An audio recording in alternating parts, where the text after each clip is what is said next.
Alrighty, we are live. Why is my shirt doing that? I'm wearing a green shirt on a green screen. Alrighty, cannot do that. I gotta go change real quick.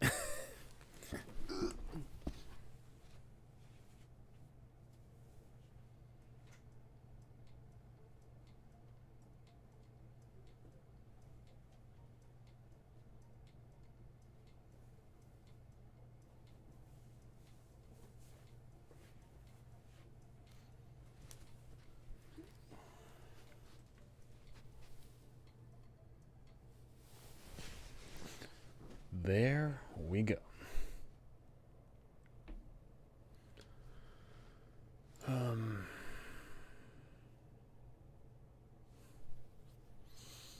Do-do-do.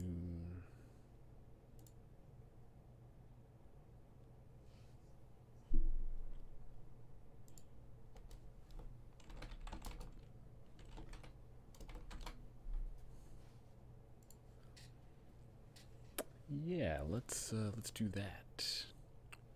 Time to share. Do.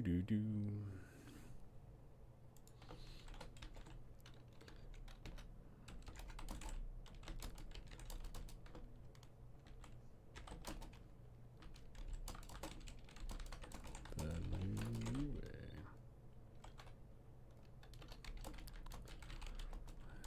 Updates on these. No fun games.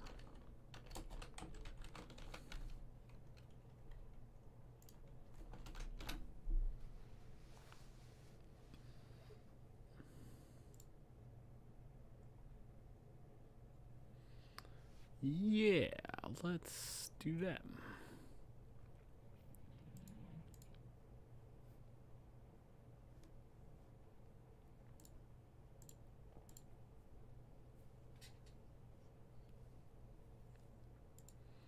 Yeah.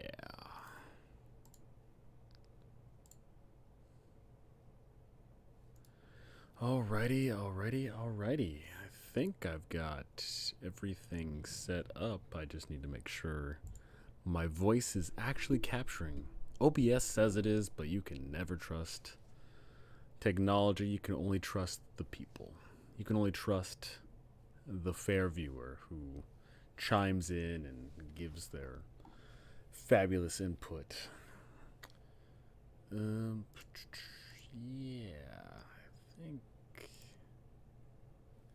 I think I'm Gucci, right? I think I am.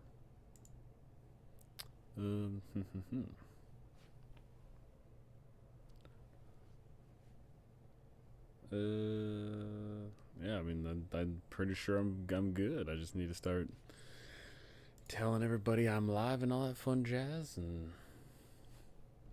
then I'll be good. What's up, No Fun Allowed? I can hear you perfect. Thank you, Mike. Pleasure to have you here. Pleasure is all mine. I'm gonna try and get as many people into the stream as possible. You know, sell myself around, and then we'll get started. Because one, we've got all this new UA, but two, we've also got some questions that need answering from you all, the lovely community, because there are questions, and my God, am I gonna answer them? Is there any way to like shift this in the PDF viewer thing here? I doubt it.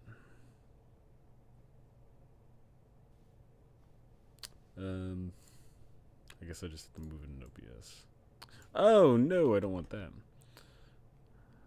I want that, right? Yes. Alrighty, time to send my links out to peoples to try and sucker some people into watching me, because that's the only way to do it. You gotta just throw yourself out there and hope people dig in. Looking at UA and talking public games.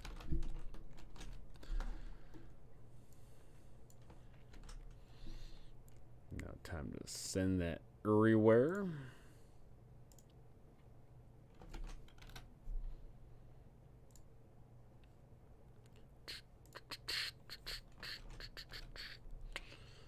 Okay, doing that there, doing that everywhere. Just copy, pasting galore. Hey man, just want to hop in and say hi. Thank you for the summer games. They are awesome. Thank you, Spy Clip. Thank you. It's been a blast so far. I'll be getting into it momentarily here, but yeah, I've ran a total of 4 games so far. I ran 4 games so far, and yeah, it's been a blast. I've been running for a whole bunch of different people, and I ran a whole bunch of different adventures, and it was just a ton of fun so far. It was really great to get people in that normally don't get to play. It was great getting people in that haven't tried out 0th level before. It was great to get people I don't even know. I've never seen them comment on any of my things. In fact, actually, I got several people that showed up that didn't even know I was a YouTuber. They just were like, "Oh yeah," and they just showed up, and I was like, "Oh, okay." But yeah, so it's been a blast so far, and I cannot wait to continue it. Like I said, I'll be getting into it momentarily here, but I'll be posting all about it because there are games that need running, and my God, am I gonna run them?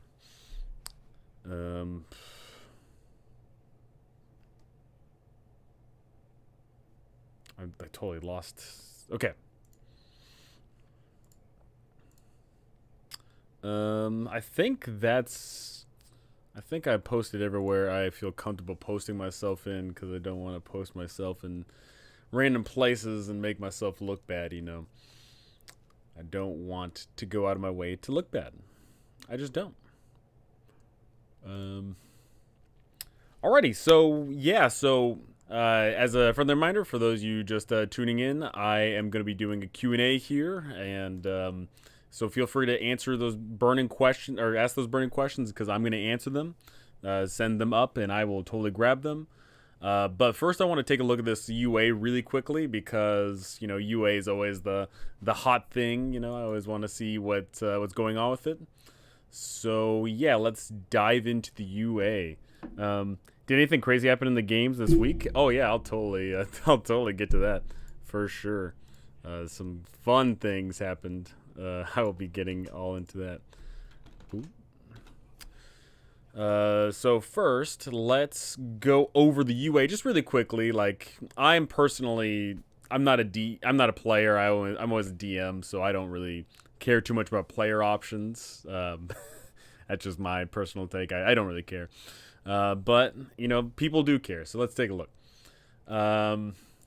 This playtest document presents a collection of new material to playtest in your D&D. We get the Glitchling. These mechanical servants of law seek to experience all the multiverse has to offer. All this multiverse has to offer. That's a really odd... There's no way that's a typo, right? Okay, just like zoomed out, like for some reason the F is like cut off. I don't know why that is. Cleric Subclass. Backgrounds, feats, and spells. Okay, so I'm assuming the Glitchling is then a race, or if they haven't moved over to the new name, Ancestry. When determining ability scores, yeah, they're doing the Tasha thing of 2 and 1. Languages, you can speak, read, and write Common, and one other language. Okay. Creature type, every creature in D&D, including every player character, has a special tag. Okay. Lifespan, your lifespan is about a century, which I personally think that's kind of lame, because I really liked the short-lived races, like the dichotomy of like short-lived races versus like long-lived races. Like, what does that mean to the world and all fun jazz? But we all know the direction that Wizard of the Coast is going with all of that. Height and weight's going to be pretty typical here. But Glitchling. Created by forces of planar law, Glitchlings are winged human-like creatures made from a merger of magic and machine. These explorers seek to learn all they can about the multiverse and its creatures. Some Glitchlings then carry what they learn back to lawful planes, like Mechanus, to inform the orderly workings of the multiverse. Others become enamored with travel and the peoples they encounter, and they seek to make a life of their own among the planes. Glitchlings begin their existence with rudimentary personalities. As they absorb information and experiences, their personalities grow, but many retain quirks associated with their lawful origins. You can roll or choose from the following list, and I'm sure that, it's a fun little... Oh, it's just a D6. Let's have more. Okay, that's pretty boring. Hey there, NFA. Looking forward to playing in some games with you. Tony, absolutely. I'll be talking all about that pretty soon here. Is this just a Modron or something? I'm assuming that it's like a humanoid Modron. So you are a construct, you are medium, you have a walking speed of 30, you have armor plating. So that's AC 14 plus your dex mod if you're not wearing armor. Balance chaos. When you make an attack roll, a saving throw, or roll a 9 or lower, you can balance chaos and treat the roll as a 10. Which, fun fact, on a D20, 10 is below average because the average of a D20 is 10.5.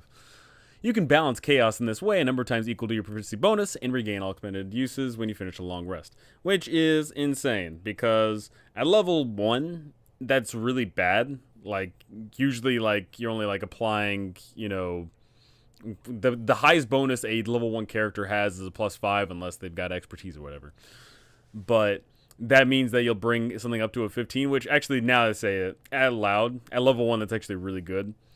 So I think that that's just an insanely powerful ability that scales really well. Like, that's literally like a rogue ability. Like a high-level rogue ability where they replace a 9 with a, or 9 or below with a 10. So that's really crazy that that's just a racial feature there. Living Construct. You don't get cure... What? You were created to benefit from several spells that preserve life, but that normally don't affect constructs.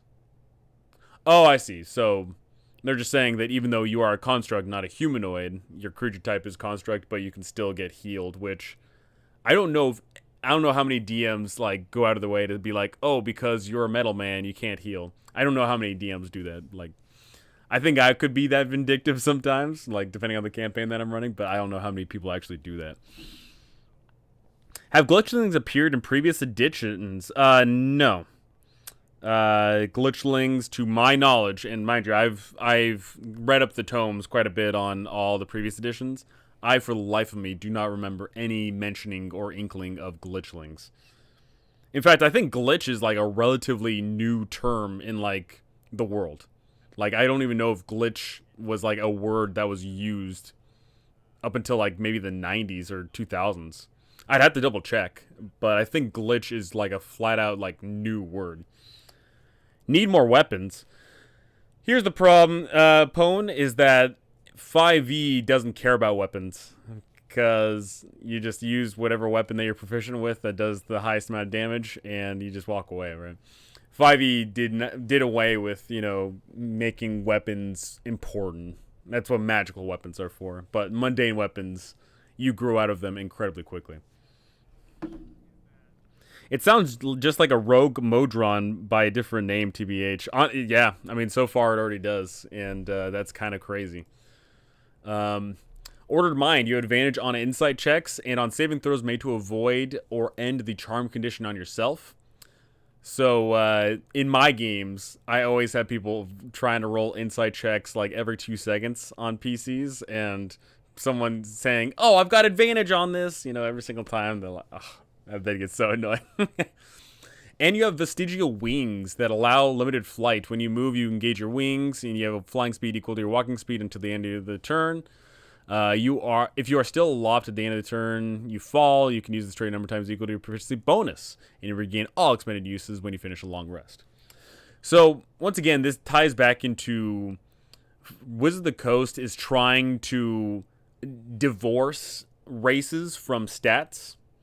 So, like, I know for a fact that if this had been made in, like, a previous edition, like 3rd edition, it would be like, oh, you can fly, like, or you can use this feature a number of times equal to your, like, dexterity mod or something like that. But 5e, or Wizards of the Coast, is specifically, they're wanting to get rid of all of that. And, whatever the case may be, whatever your feelings on that are, there is, there's a huge divorcing of stats from race. And, obviously stats are still married to class, essentially, because... You know, if you're a cleric and you've got a low wisdom, then you suck. If you're a warlock with low charisma, you suck, you know, et cetera, et cetera. So, you know, is what it is. Guess we will see when they release art. Yeah, so, you know, we're getting more and more art coming out slowly but surely for all this good old-fashioned Spelljammer. So I'm sure we'll be seeing it momentarily. We get a new Cleric subclass. And mind you, before I move on, I'm going to say that this race already seems ridiculous with the balanced chaos thing. Because at 3rd level, or not 3rd level, my apologies. At 5th level, you have 3 uses a day of turning any bad roll into what you would presumably, you know, imagine to be a success. Because at 5th level, you have like a plus, you know, 7 to your 8 to your attack roll or whatever. So you can turn like a natural 1 into a, you know, 18 or 17 or whatever. You can turn, you know, any saving throw into whatever 3 times a day. And the average D&D game these days, you only have like 1 or 2 encounters in a day. So having 3 uses of that is insane. Now, mind you, I do not think it's insane if you have like 8 encounters in a day because you're naturally going to burn out on them. But most people do not run a game where you get into 8 encounters in a day. So I think that for the way how most people run it, that balanced chaos feature is ridiculous. It is redonkulous. The word glitch is derived from the Yiddish word glitch, popularized in the 40s and 50s by radio and TV announcers to refer to technical issues. Really? That is surprising, but I guess that makes sense. Alrighty. There you go. I thought I associated glitch with like computers, and that's why I said like I thought it only came out in the 90s, but apparently it was being used for like radio and TV. Like, I'm trying to think of, like, all the old movies and TV shows I've ever seen. I don't know if I've ever seen someone from, like, the, like, I can't remember anyone mentioning the word glitch in any sort of media ever. I'm personally not that old, so I don't know, but, you know, that's weird. 6E statless confirmed. I'm not going to say that 6E is going to be statless, but what I am going to say is that I, in fact, think that 6E is going to mean that, or when 6E comes around, your race is going to be worthless. And what I mean by that is, basically, there's just going to be a laundry list of, like, races you can be, and your race, like, doesn't change your character because they want to move in a more progressive tone where any race can do anything. That's what I think is going to happen. And then your, like, air quote racials, like, those are all going to be stripped away. And when you make a character, you're going to have, like, a background which actually gives you things. You're going to have like your class and you're going to have like a pre-class or something. And those are going to give you your air quote, you know, racials. Like one background might give you dark vision, and then your pre-class feature might be, you know, the orc tenacity to, you know, stave off a hit and things like that. That's what I think is going to happen. I think they're just going to divorce any mechanical input from your race because that's what they want to do. So many reroll abilities in 5e. Remember near the beginning of the edition when the worst you could make was a halfling divination wizard with lucky? What's the worst we could make now? You can do really bad things now. That's what. You can have a divination wizard halfling that has lucky, bountiful luck. You can have what's that spell everyone hates? The first level spell from Strixhaven? Silvery Barbs. Like, you can have a ton of features that basically just grind the game to a halt with just rolls and re-rolls, and it's just terrible. Only one I can think of is a glitch in the Matrix. Yeah, but Matrix, of course, you know, it was using computers and things like that, right? No more super elves? That's honestly what I think is going to happen. I think that Wizard of the Coast is going to be like, yeah, there might be too many issues with, you know, race being associated with X, Y, and Z. We're just going to remove any sort of statistical input from your race. And that, mind you, that's also going to go for the monsters. I think that when it comes to all humanoid monsters, I think they're going to just, like, flat out just strip it down to being like, yeah, orcs aren't, like this and that anymore. The orcs can be anything and everything, and, so on and so forth.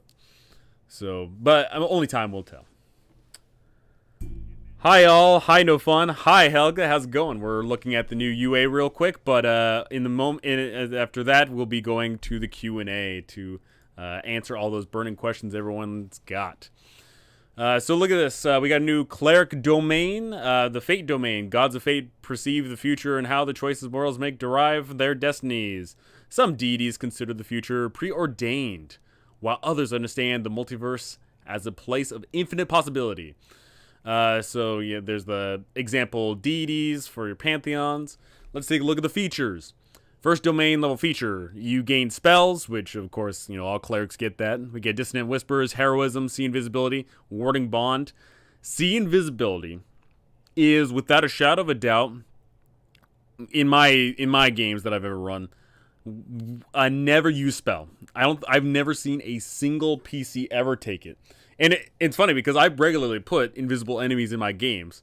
And always, whenever I get newer people on my table, they always say, hey, I cast Detect Magic. I can see invisible people, right? And I say, no, you cannot. There is literally a spell called See Invisibility for it. But even though I go and say that, no one bothers taking See Invisibility. So, is what it is. Beacon of Hope, Clairvoyance, Death Ward, Divination, Commune, and Gesh. That's a very, very, niche set of spells there, and I really dig that. But the fact that they are so niche means that I think that it's not going to be popular. Omens of Portent. You can perceive signs of the future in everyday objects and events. You can cast the Augury spell without expending a spell slot. When you cast the spell in this way, the spell has no verbal, somatic, or material components. So basically, you just, you just mentally do it. Once you cast the spell in this way, you cannot do so again until you finish the long rest. In addition, until you finish the long rest, when you cast a divination spell that includes a chance the DM gives you a no for an answer, such as Augury, Commune, or Divination, reduce that chance by 25%.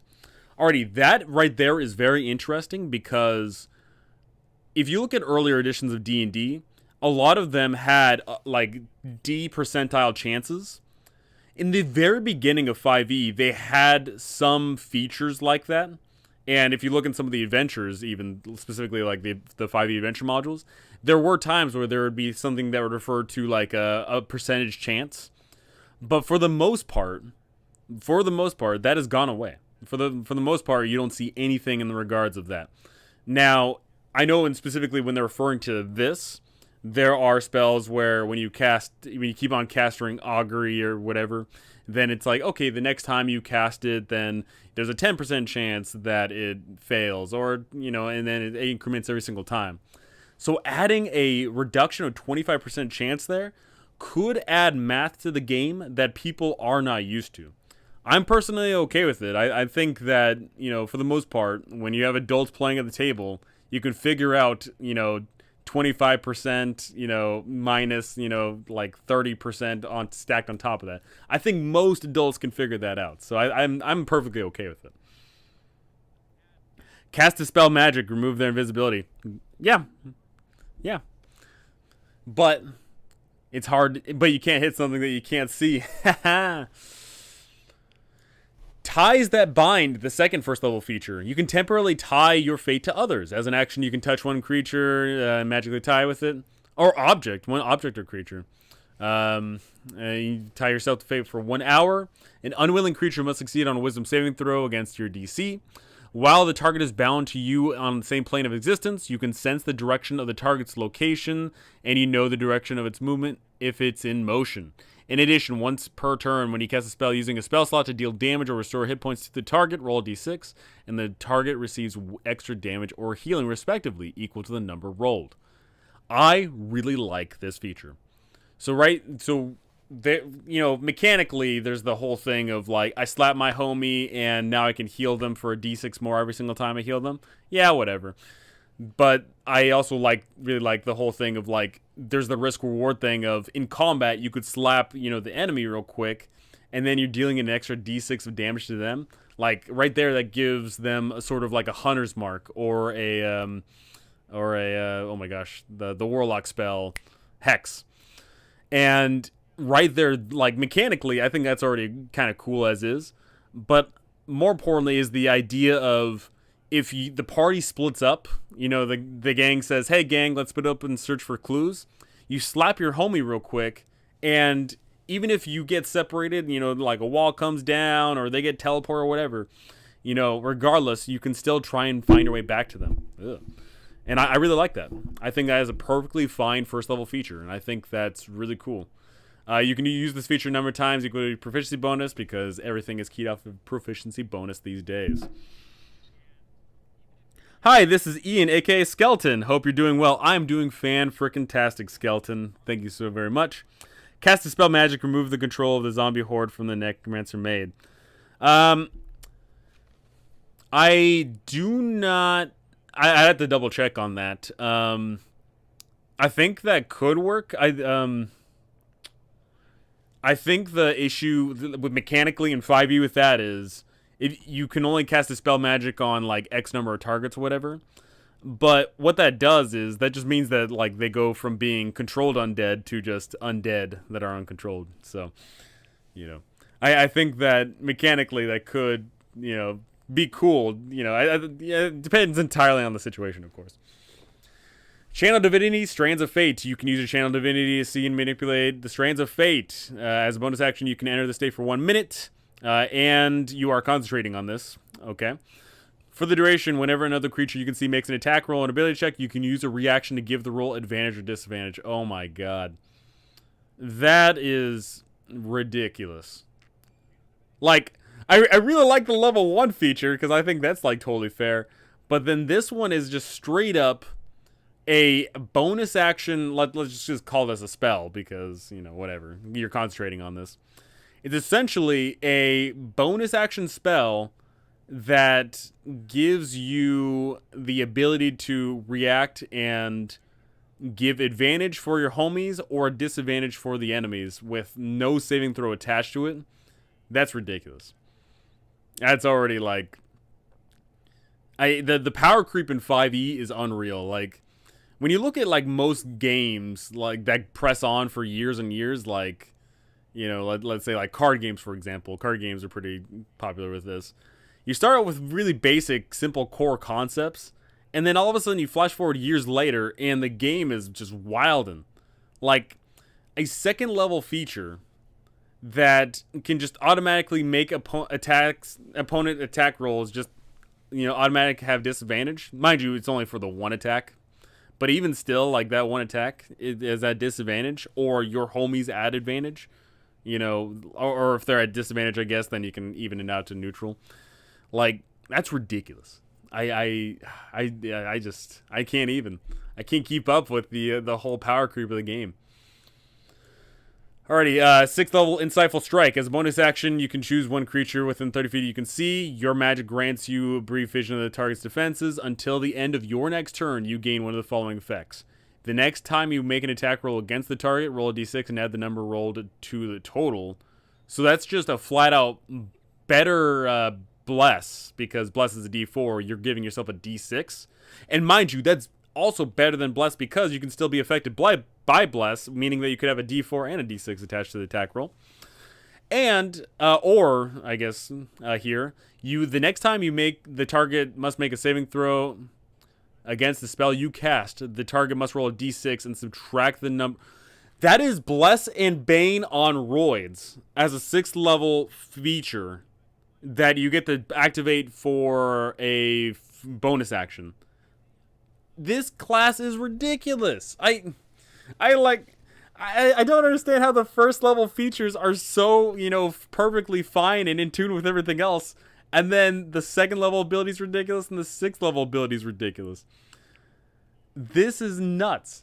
So because this is your bonus action, you just flat out point your finger and say, oh yeah, at bonus action they have a minus d6, and I'm going to cast a, powerful spell on them.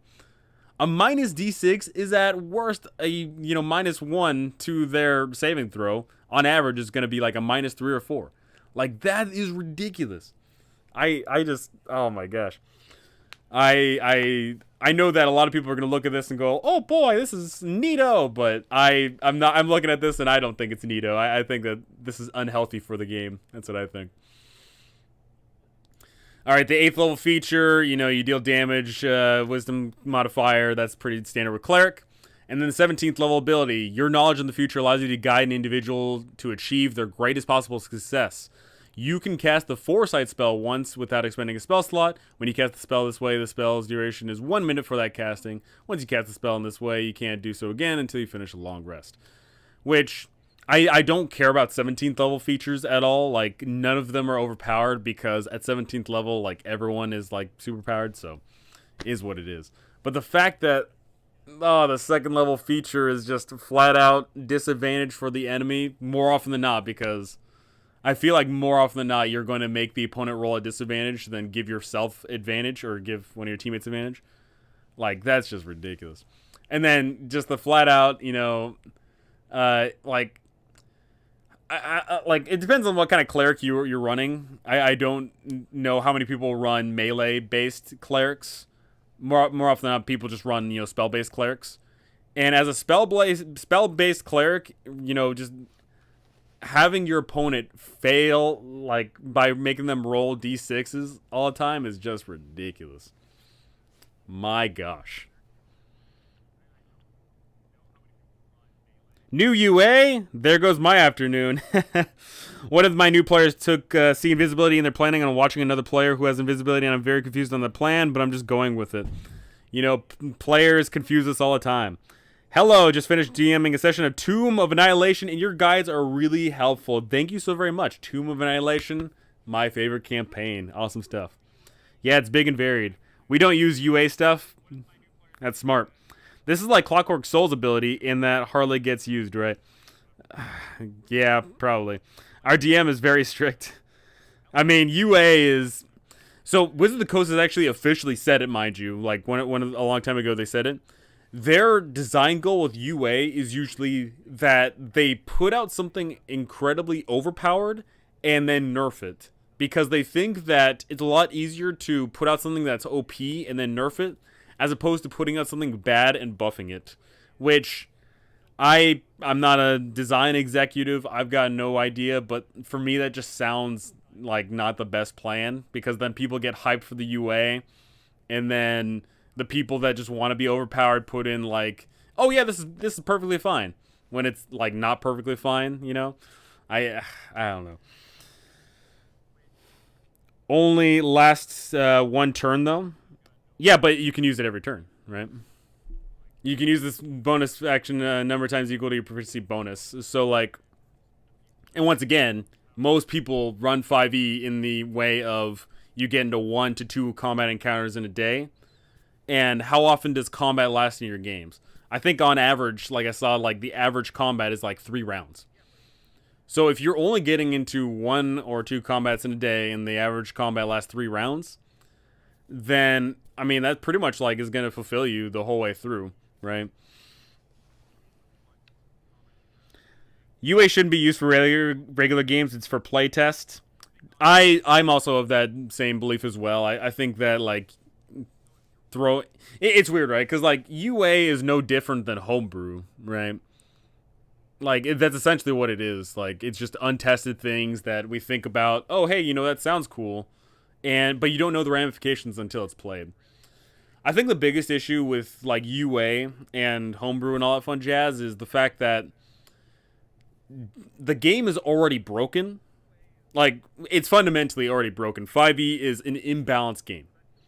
And throwing even more imbalance into it just makes it even more of a chaotic mess. Depends on the level, right? Yeah, it depends on the level. When you get that feature, you're at 6th level.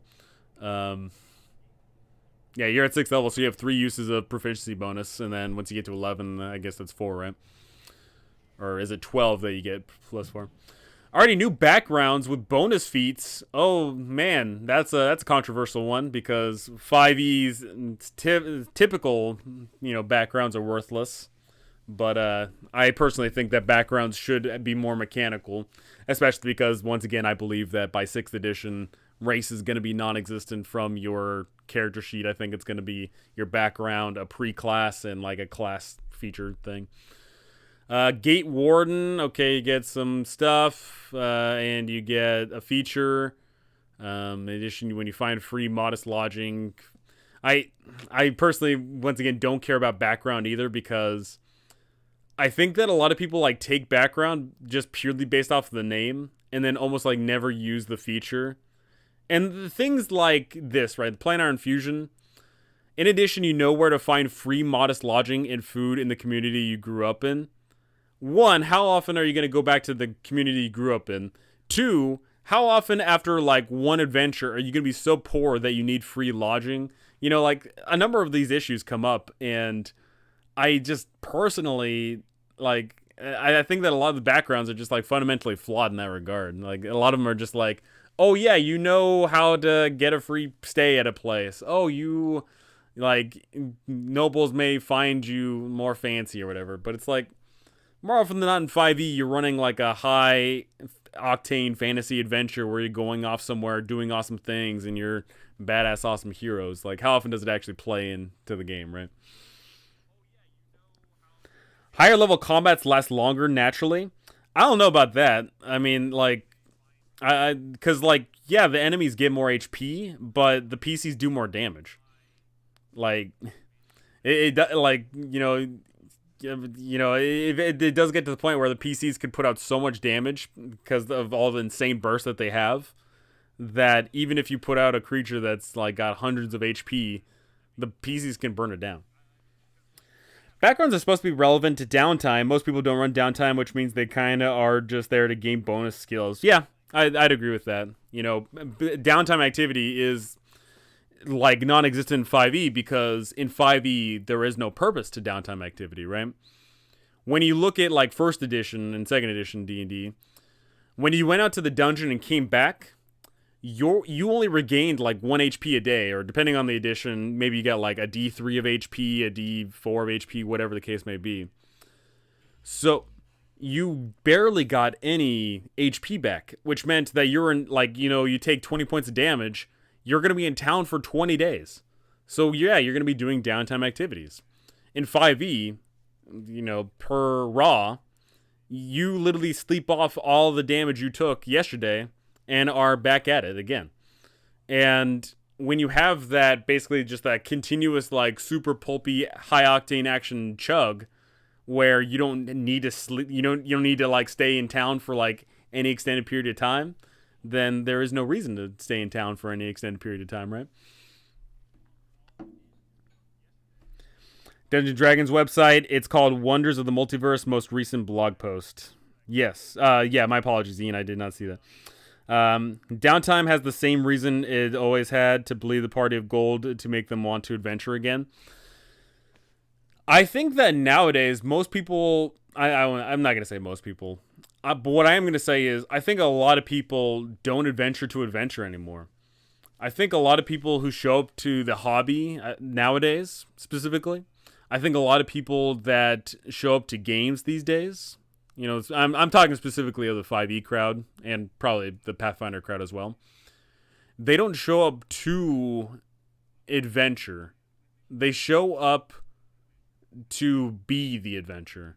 They don't show up to go dungeon crawling and crawl through the muck to get 3d6 gold.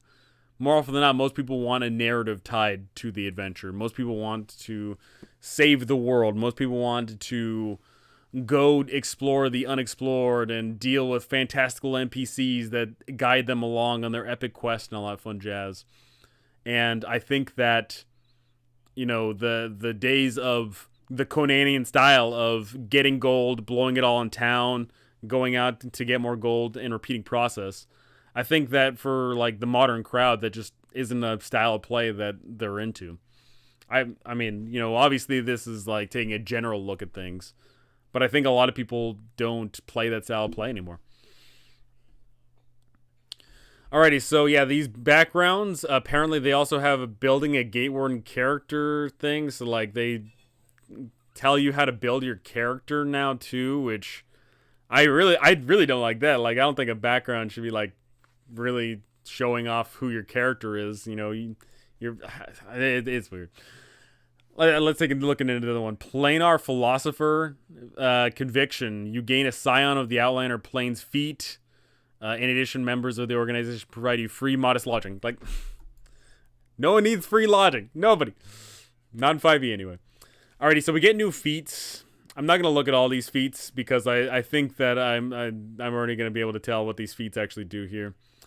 Agent of Order, prerequisite, you must be 4th level, Scion of the Outer Outplanes, and Lawful Outer Plane feat. Increase an ability score of your choice by 1 to maximum 20.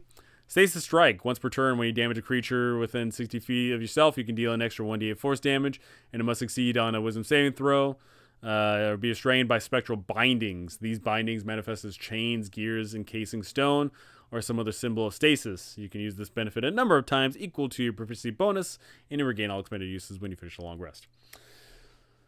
Alrighty, so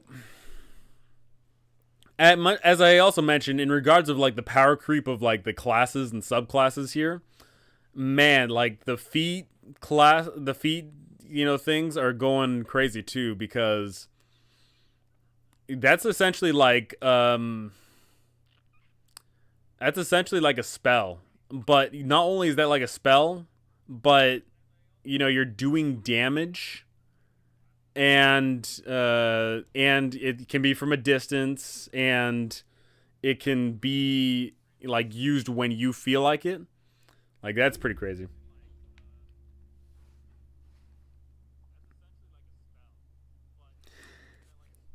Yeah, but when you save the world every Tuesday, it stops being special. I agree. I personally agree that running the game where you save the world every single time gets boring real quick. Like, because you begin to like lose sight of like what it means to save the world. You begin to lose sight of like the grandiose scale of things. I think having like small term adventures that deal with minor problems intermixed with big adventures that deal with big problems, I think that's the way to go. That's just because you don't run those games. Well, the reason why I don't run those games is because how many people show up to them, right? I've run a variety of games. Like you personally know that I've ran multiple games for you, and so I run games that deal with all sorts of various problems and issues, and sometimes they're big in scale, and sometimes they're small in scale. Like I said, though, I think that the average, the air quote average person that shows up to the game wants a game filled with robust role play and epic combats that lead you to saving the world, and I think that's what the average person wants these days. Low-key gold is nearly worthless because the stuff to buy is generally useless depending on the DM and the module. Yes. You telling me buying 100 elephants isn't a relevant solution to any situation? First, you gotta go find someone selling 100 elephants. That's the quest right there, finding the elephants. To be fair, it takes like 48 months to save the world, but I agree. We need more small-scale adventures mixed in. And that's honestly where I believe that 5e... specifically Wizards of the Coast, of course, I think that they should go back to having Dungeon and or Dragon Magazine. I think that instead of having these, like, blockbuster hits of, like, oh, we're coming out with this newest adventure, all these, little adventures in one book, or this one epic, large-scale campaign, I think that having them mixed, in between, like, these magazines where you release a magazine once a month, and the magazine has like maybe a new subclass in it, and it's got like a little cute adventure in it, and maybe it's got articles about how to run the game, or how to be a better player, how to be a better DM, things like that. I think that would be a lot more beneficial than once every few months releasing a book that, starts to feel a little bit samey, is what I'd say. So yeah, I think that so another thing too is I've seen a lot of people very, very mixed on feat trees in 5e. Feat trees were a very big thing in 3rd edition for those of you who have not played it. Basically, like, the best way I would describe it is in 5e, there is the dual-wielder feat, which gives you multiple benefits, like you get to dual-wield 2 non-heavy weapons, and you get a plus to your AC, and you can draw them, and, this and that. That would have been 3 feats in 3rd edition. So, like, 5e regularly has feats, which would have been, like, anywhere between 2 to 4 feats wrapped into one. And I would say the problem with 5e and feat trees is that 5e doesn't dole out feats enough to support it. In 5e, you only get feats, at first level if you're a human, or I guess, if you do Tasha's, whatever. At 4th level, at 8th, at 12th, at whatever. And the only exception to that is the fighter, but that's to make sure that the fighter stays on par, because the fighter, of course, doesn't get cool magic and stuff, right? I don't think that there is enough allocation of feats to make feat trees viable in 5e. I know for a fact that there's a lot of people who say, screw that, I want feat trees. But I personally don't know. Also, very interesting is, specifically, they are talking here about lawful outer planes and evil outer planes and chaotic outer planes and whatever. I know that a lot of people are also very, very, against, like, law and chaos and specifically alignment in their games, because they don't like the concept of, like, people being bound to things. Not that, your alignment makes you bound forever and all the time. People just automatically associate your alignment with you having to act like a certain way for some reason. And it's just this weird, like, perpetual thing of people thinking, oh, because you're lawful, you have to act like the goody two-shoes that ruins the fun. Oh, because you're chaotic, that means you have to be a dick and ruin the game for everybody. No, that's not what it means. If people... The problem isn't the alignment, the problem is the people. If people show up to your table and say, oh, I had to do that because I'm chaotic, it's not the character's fault, it's the player's fault. You know what I'm saying?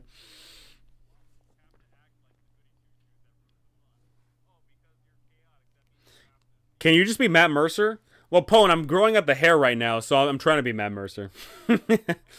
A lot of planes-related feats. Could this hint at a Planescape book in development? Yeah, Planescape seems a likely bet. And I would agree as well, because Planescape is a well-loved place. Everyone loves Sigil. Everyone loved the Planescape game. People love that stuff. Yeah, having short 20-page magazines would be awesome. Most of the Planescape races are already in 5e, so it'll mostly be reprint races. Yeah. I'm good with feat trees if we get both ASIs and feats at the right levels. Yeah, so that's, once again, going back to 3rd edition. In 3rd edition, it wasn't, 4, 8, 12, 16, whatever. It was like every single level you got something new. Every single level. You either got like an ability score improvement, or you got a new feat, or you got, insert whatever, right? Yeah, the problem is 5e is so ingrained with how classes develop that there's no way that they could insert, feat trees and ASI improvements without it being just completely busted, because, it's already busted as is. Yeah, it makes me think it's a Rogue Modron by a different name. They're the ones who isn't currently in 5e. Yeah. Alrighty, so yeah, all these backgrounds, feats, the feats are doing feat things. It looks like, from my quick glances, it looks like these feats are essentially doing what, like, classes are already doing, or not classes, specifically, it looks like what some races were doing, or it looks like it's what some spells are doing. So, like this Fury, the Frost Giant, you gain resistance to cold damage, and you get your Strength, Con, or Wisdom increased by 1. And when you make an attack roll, you can use your reaction to make them make a con save, and on a fail save, they take 1d8 plus your proficiency bonus cold damage, and its speed is halved. So it feels like they're just like absolutely feature dumping. And I hate to say this, but I think a lot of people want 5e to be simple, and they're doing their best to try and complicate it. At this point, there are so many features going on in regards of your class, your race, or ancestry, your the spells going on. It's honestly at this point where a 5th level party will get into a fight, and everybody, every single turn, is using their bonus actions, and reactions. And while, yes, that may sound cool to some people, I know for a lot of people that doesn't sound cool, because that sounds like a lot of time is being used in combat. And me personally, I want short combat, but the more features that get added like this, like, I'm just looking at this feature, right? Like, immediately after a creature you can see within 30 feet of you hits with an attack roll and deals damage, you can use your reaction to retaliate with a Conjured Blast. So, I'm the DM. On my turn, I rolled a hit. And then all of a sudden, you got that one player who's like, ooh, should I use a reaction? Yeah, I will. And then they say they declare it. And then on my own turn, I'm having to roll a save. And then, I fail it. And then they, in turn, roll a d8. And then we add it all up and we take the damage. And then I've got a note that their speed is halved. Like, that right there took a few seconds. Like admittedly, the first few times it's going to take a bit longer. But once we get used to it, it's, it takes, less time. But it's still taking up time. The more and more of these features that get added in regards of everyone using the reactions and bonus actions and people using spells that complicate the battlefield, and you got to read a lot of text. Like, that's eating up into a lot of time. I'm good with feat trees if they change the cookie cutter approach that encourages now. Just look at sharpshooter and great weapon mastery. Exactly, right? Once again, in 3rd edition, great weapon mastery and sharpshooter, those would have been like 3 feats, right? But in 5e, it's just like, as soon as you pick it up, it's like, oh, well, I've got this, feature that is going to define my character.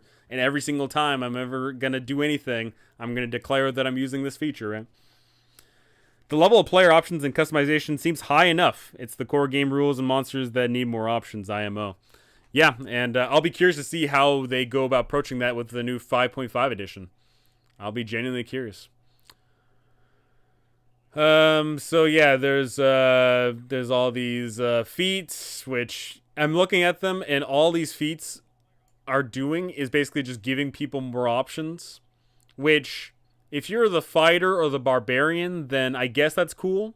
If you're the barbarian and you can use a bonus action to provide half cover to yourself, like, yeah, that's cool, because the barbarian typically just says, I swing and I hit. But, giving yourself something, that's cool. But then all of a sudden you've got the people that are going to start min-maxing this and be like, okay, I'm the wizard and I'm going to use this and I'm going to have this spell going on. It's definitely going to get really complicated really quickly. New spells, I'm sure if we take a hard dive into it, these spells, some of them may be ridiculous. Antagonize here, action 30 feet. Instantaneous, you whisper magical words. The target must make a wisdom saving throw. On a failed save, they take 44 psychic damage and must immediately use its reaction, if available, to make a melee attack against another creature of your choice. You can see if no other creature is within range, the target has disadvantage on the next attack roll it makes before the start of your next turn. So once again, I think that's a perfectly fine thematic spell, but once again, that's going to eat up into time. I roll the save as the DM. I fail it. I got to mark down the damage. And then I got to be like, okay, does it already have its reaction? If it does, then, do it. If it doesn't have its reaction, then it's going to have disadvantage on the next round. I foresee that this is going to be a great source for people that, like, are D&D nerds but don't want to move on to Pathfinder. Like, I think it's like kind of like a mix between. It's like, okay, we're playing D&D, but we're adding a whole layer of complexity in regards of everyone's got a ton of features and actions and things like that. But I don't want to play Pathfinder. Like, I think it's kind of what they're going for here. I am genuinely curious about this house of cards, though. You touch the ground and conjure forth a defensive structure. The structure rises up. The house of cards has a square base of 30 feet, 3 floors, 10 feet high. Second floor is 20 feet. Third's 10. Each card that comprises the house is 5 feet wide. Every time a card is destroyed, roll a d6. If you roll 5 or 6, the house collapses. I don't know what this spell is for, but it's clearly for, like, role play purposes. It's got to be. But at 3rd level, I think that there's way better spells you could use than this to try and, like, get to a high ground or as a ramp or whatever. It's interesting. Oh, okay, this is UA MMO taunt ability. Yeah, exactly. Yeah, so I think that this right here, I think that this is, in much like all of the UAs, is going to be very polarizing. I can't remember a single UA that wasn't polarizing in the past few years. I think that this UA is going to go over extremely well with the people that love to min-max. I think it's going to go over well with the people that love to have a variety of actions. I think that this is going to go over well for the people that love to use their action, bonus action, and reaction every single turn. I think that this supplement is going to go over well with those people. Now, what I don't think that this is going to go over well with is the DMs that are tired of the layer of complexity that player characters are getting. I think that this is not going to go over well with the DMs that want backgrounds that don't give feats, that give, weird abilities. I think that this is not going to go over well with people that want to make the game simple, because simply by adding it into the world, it makes things a little bit more complicated. So only time will tell. Once again, I'm a forever DM. I personally, I don't care about these features in regards of like, am I going to use it? Am I going to make a build for it? No, I never make builds anyway. Whenever I'm a player, I never make a build. I'll never do that. I hate builds. But I think that there is a lot of things going on here, and once again, this is for those people that want that layer of complexity but are reticent to hop over to Pathfinder, which is unfortunate. I think that if people want a larger layer of complexity, they should move over to Pathfinder. And if they want, if people want incredible simplicity, I think that people should move over to earlier editions of D&D and other OSR game systems. 5e is what it is because of what it is. And sometimes I feel like sometimes I feel like Wizard of the Coast has 5e in this niche that is like killing it, and then they do things like this, which is kind of goes against what 5e is. Not these spells, mind you. I shouldn't be looking at that, but these feats in particular. I think that 5e is doing incredibly well, and they could, play it safe and just keep on running the same thing over and over, or they could try out new things. But, I'm personally of the opinion that if you just want to try new things, then do different game systems. I know that there's a lot of people who are, feel like that there is this level of sunk cost fallacy where you're married to one single game system, but that is not true. If you know how to play 5e, you know how to play almost every single tabletop role-playing game ever, right? The only thing that changes is when you roll that d20, maybe you add a little bit more, maybe you add a little bit less, right? At the end of the day, most games are rolling a d20. I know that there's plenty of like d10 systems, d100 systems, I know. I personally run them, play them, whatever. But I think it's important to try new things, and I think it's important for game systems to really shine and excel at what they're doing. And I personally do not know if adding features like this is going to make 5e excel or not. I personally don't know. Only time will tell. And most important of all, only the reception of the fans will tell. I'll move over to Pathfinder if everyone moves with me. The thing is, like, there's obviously like this big old thing of like 5e just, is this behemoth amongst all these little like tiny little game systems, right? But the beauty of it is all those other game systems have a flourishing community. Like, yeah, we see that 5e, has, the 40 million people apparently playing it across the world. And that sounds like a really cool pond to swim in, right? A pond with 40 million other people.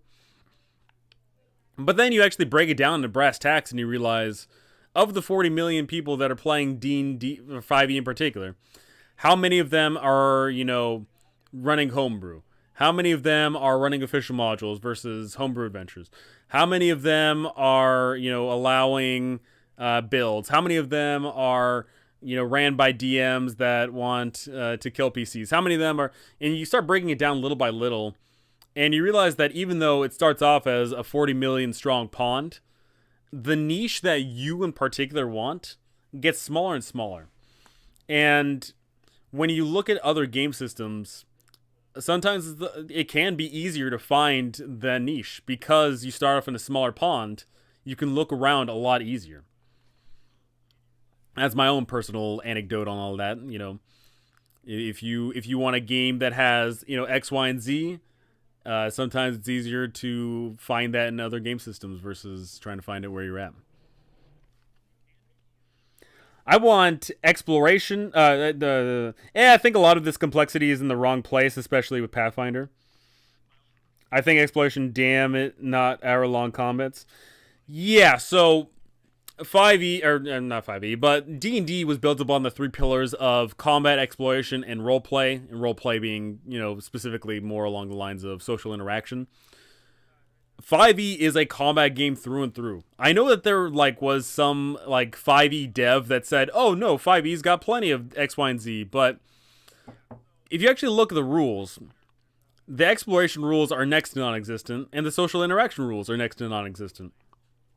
And I know that some people are immediately going to say, "Oh, how can there be rules for social interaction?" Other game systems have rules for social interaction. It is a thing. 5e just lacks that.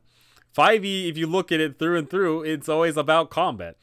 Look at all these features, right?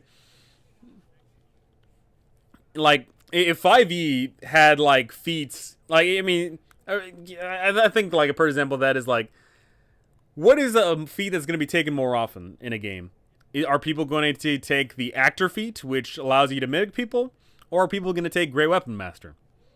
In my personal experience, I've seen way more people take Great Weapon Master than actor, right?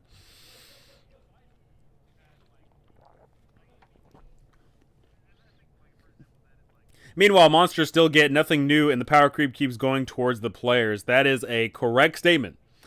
Except for the D109, 2D20, AMD, my favorite is the infamous D10 times D10. Yeah, I like systems like that. Pathfinder is so slow in combat. Interesting for building characters, especially for min-maxing. Absolutely. Action economy is a big issue for me as a DM in 5e already. As, as it is for everyone, right? I've never heard of a single person that has ran 5e for an extended period of time and said, hey, this game feels imbalanced, either for the players or against the players. In my own personal experience, I've ran, hundreds of games of 5e for many, many people. I truly cannot think of too many times where I was like, yeah, you know what? That adventuring day was perfectly balanced. I can't think of that many times. More often than not, it was either in the favor of the party or against the party. I prefer storytelling and combat for entertainment, but not for adding math to the game. That, once again, there are great systems for that. There are fantastic tabletop role-playing games that are about the storytelling. They are about, they're about simple mechanics. They're about not adding complexity, but adding a richness in the simplicity. You can go to a 5-star restaurant. This is my example here. You can go to a 5-star restaurant and get a chicken that was, braised this way, and there was 27 different spices and herbs that were put onto this chicken, and it was cooked, using this degree, using this fat, and, you can start adding all this complexity to chicken, but at the same time, you could just, put it in a pot, and, or you just put it on the oven for a little bit. You put it on the grill for a little bit, and it's perfectly fine. I think that a lot of times, complexity is being added for the sake of complexity's sake, and sometimes that's not always a good thing. But once again, that's personal preference. I think that there's a lot of people who want that layer of complexity, and I think that niche should be carved out for them. Much, for example, the complexity of character building. You go to Pathfinder for that layer of complexity. I think when you want the level of incredible simplicity, you go to some OSR systems where your character's already rolled up for you. When you want, whatever your niche is, you should be able to stake that out. It shouldn't have to be that 5e is trying to carve different niches all over. 5e has a single subsystem, the D20 skill system. This is what's used for everything. Yeah. And sometimes it just doesn't cut it. I don't think that, the skill system does what I want it to do a lot of the time. A lot of time I don't like persuasion checks. A lot of times I don't like, intimidation checks. A lot of times I don't like perceptions and insights and athletics. And a lot of times I don't like those skill checks.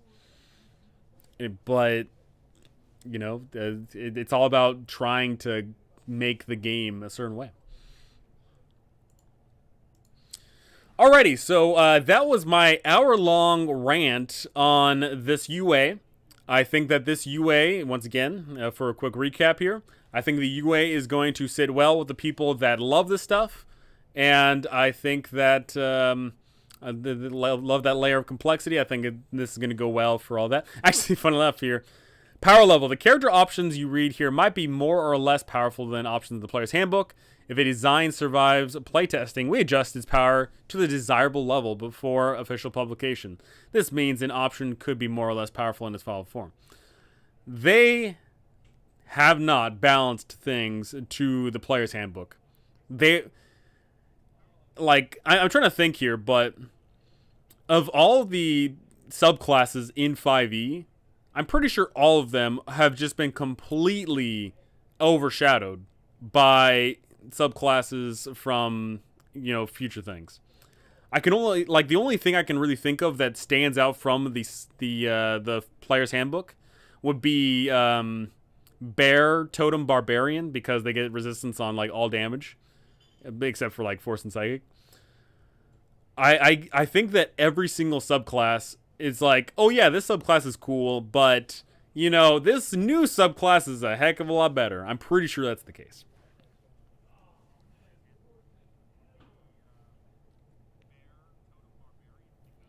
Best way to add complexity is through subsystems that are only used occasionally and so don't need to memorize it perfectly before play, but adds mechanical interactions for player to use. Yeah, absolutely. 5e has the potential to have that, but they're not going to do that. I know for a fact that they're not. They're not going to rock the boat too hard when it comes to 5.5. When it comes to 6th edition, sky's the limit, though.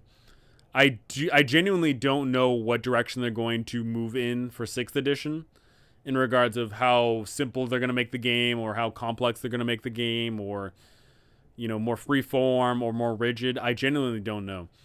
I'm willing to bet that they're going to do huge climate, chat test on that, testing the waters, seeing how many people want what. But like I said before, I know for a fact that by 6th edition, your race is going to be worthless. Your race is literally just going to be name alone. Oh, you look a certain way, but that's not going to affect you mechanically at all. I know that.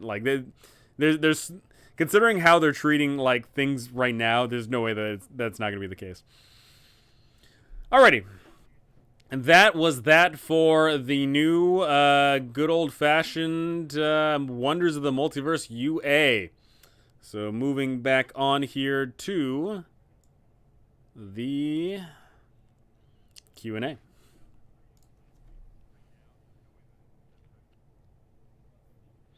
It's gonna butt more kitchen sink and 6e. Too bad there has to be a 6e. I mean, they're not gonna have 6e for a while, I'll say, because they're gonna be doing 5.5 here. And yeah, I'm willing to bet that they would be if they did 6e right now, then that could be really bad for sales. And I'm willing to bet that their sales are doing pretty decent right now, considering people are still reeling from this whole COVID thing, and also very importantly, Stranger Things just really shot up D&D's popularity a bit. But what I think is really going to change potential future sales is the D&D movie. The D&D movie is, as of right now, it's listed as a big movie, because it's got Chris Pine as one of the main actors. And that guy, he appears in pretty, big movies. He's an A-list actor. If the D&D movie gets to the normies, goes to the non-nerds, and that gets, popular, then we're going to have a lot more people showing up to the hobby, which is, of course, exactly what Wizards of the Coast wants. And that's what you want, too. You want more people showing up to the hobby because then you get more pickings for, good players and all that fun jazz. So yeah, I think the future of D&D is uncertain as of this current moment in time in regards of where they're going, what they're doing, but I think that there's some decent groundwork already laid out. Might have been the plan at the start of the 5e. They talked a lot about it being modular, but pretty much everything they added is a different form of the D20 skill check. The Vecna marketing is wild, yeah, absolutely. Thanks, by the way, for your excellent Curse of Strahd series. It has helped me so much. Thank you. That's why I do them, because, those modules are insane. Those modules have a lot going on, and I'm happy to help you out with that. When was a successful D&D movie? There's never been a successful D&D movie, and that's the problem. Like, all of the previous D&D movies, whether they be live action or animated, were all terrible. But that's what I'm saying. Like, the new movie that's coming out, I think it's coming out next year, that has the potential to, like, be massive, right? That a successful D&D movie could get, so many people into the hobby that never would have even thought about it. 5th edition is stuck in a creative rut because every new feature just resorts to giving people more spells. Pretty much, right? Like, we were just looking at that, but it was like, oh yeah, when someone attacks, you can you can use your reaction to like do some damage and slow them. That's, I think I'm gonna make a video about this, but in my personal opinion, 5e has way too many actions and way too many features in the game. I think that there's just way too many. I think that there's just too much. They all failed somehow. New movie sounds like it's got the right idea for the leaked synopsis. Yeah, it could be. God, that D&D movie in the 2000s was horribly bad. They've all been bad. But here's hoping that this new one changes. Alrighty. So kicking off the QA here, as a friendly reminder, any and every one of you can ask some questions, and I'll put it up in this little document here for you all so we can answer them. So kicking things off here, first question. When is the next Summer of Games? No fun allowed. Just curious. I saw in the Summer of Games, no new games since the other ones have passed. No rush. Just curious.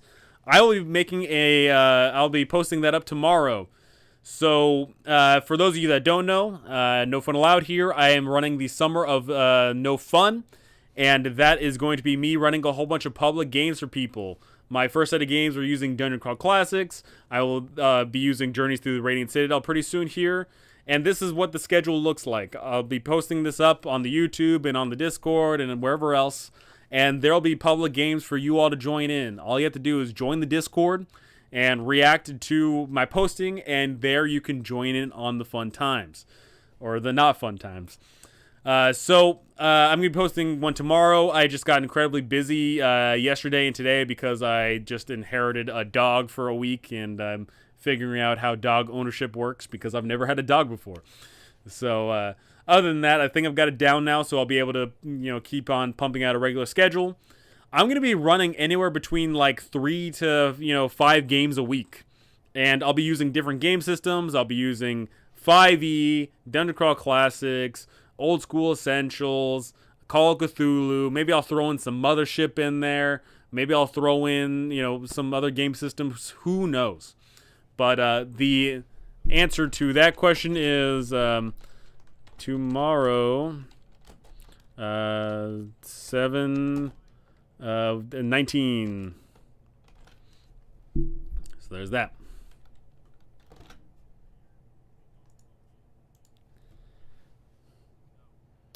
How do you define a good player from both the side of DM and players? Ooh, that's a good question. And that is going up there on the list. Alrighty, how much prep do you put into your games? So this one is a very interesting question. Not because it's like a complex question, but because it is, a very, very strange question, for me anyway. When it comes to my prep, it is incredibly subjective. And I mean incredibly so. There is not a singular formula for me for running my games. What I will say is how I typically prep a game is when I prep for running a campaign, I do a lot of the legwork. I do a lot of the legwork early. What I typically do if I'm running a, let's say, like a 5e adventure module is I read it, pretty much the whole way through. I may skip like some, minor parts, like, parts and rooms that aren't really that important or whatever else. But I'll typically read like how the adventure is supposed to flow and how to run and all that fun jazz. And then I'll get to work.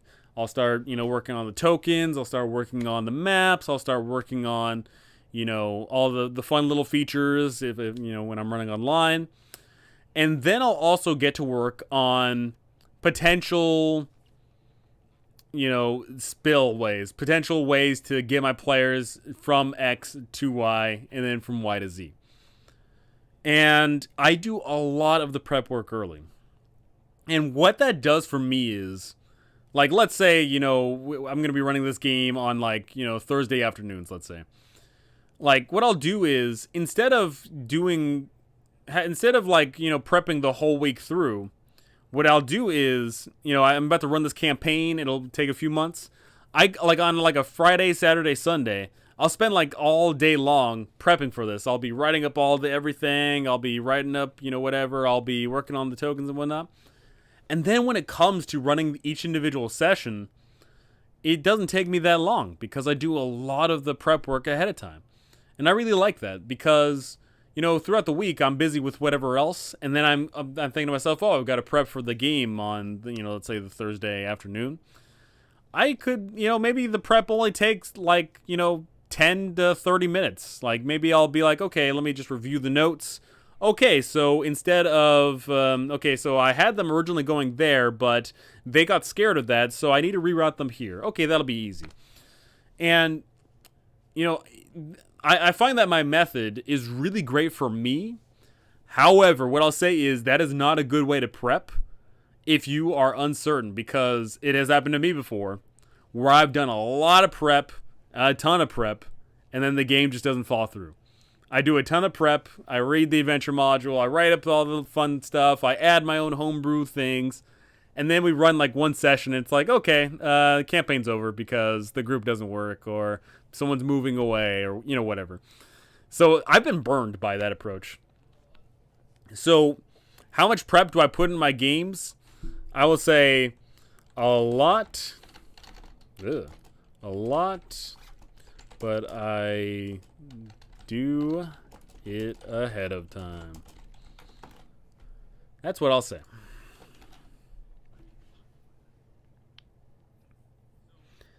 Good DM quality of content and delivery. Good player, quick thinking of adaptive, always on time, and barely misses a session. That's a good one.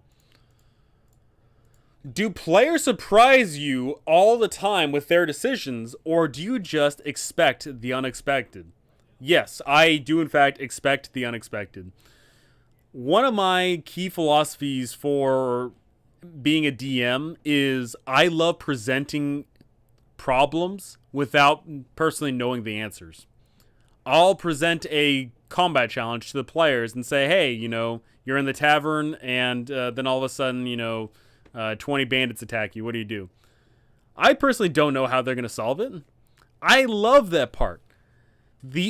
As a DM, if you prep everything to a certain extent, you basically get to the point where you're omniscient and you know how things play out.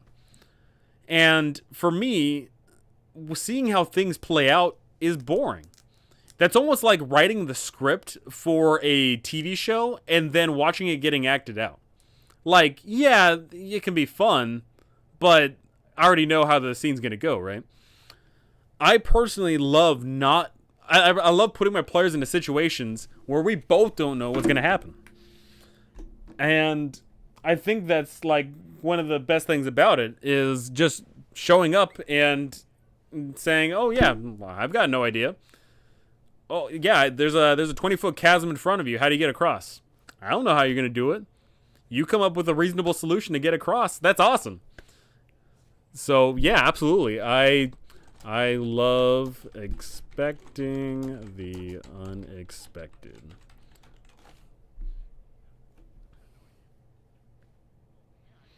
Expecting me becoming a Minotaur Angel.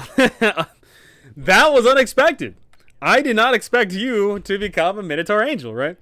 You know, I love that stuff because there's a lot of times where when you show up to do that one epic session where the one epic thing's gonna happen, there'll almost be a disconnect, I feel like. Because, yeah, everyone at the table's cheering together, "Oh yeah, that was awesome." But then for me, I feel like there's a veiled curtain between the players and the DM. Because like as the DM, you kind of set that forth ahead of time. And even though you're joining in on the cheers and enjoy, it doesn't feel like on a one-for-one basis of how the players feel as opposed to how the DM feels. And I love when those unexpected moments happen and everyone at the table is like, "Oh, that was awesome. Oh, that was cool," I love that stuff. Half the fun for me is what the players do in reacting to that. Absolutely. That's the best in DMing, for sure. You ever feel like genres in TTRPGs are too loosely defined or poorly understood? Okay. I can get behind that. Let's add that to the list there, Alex.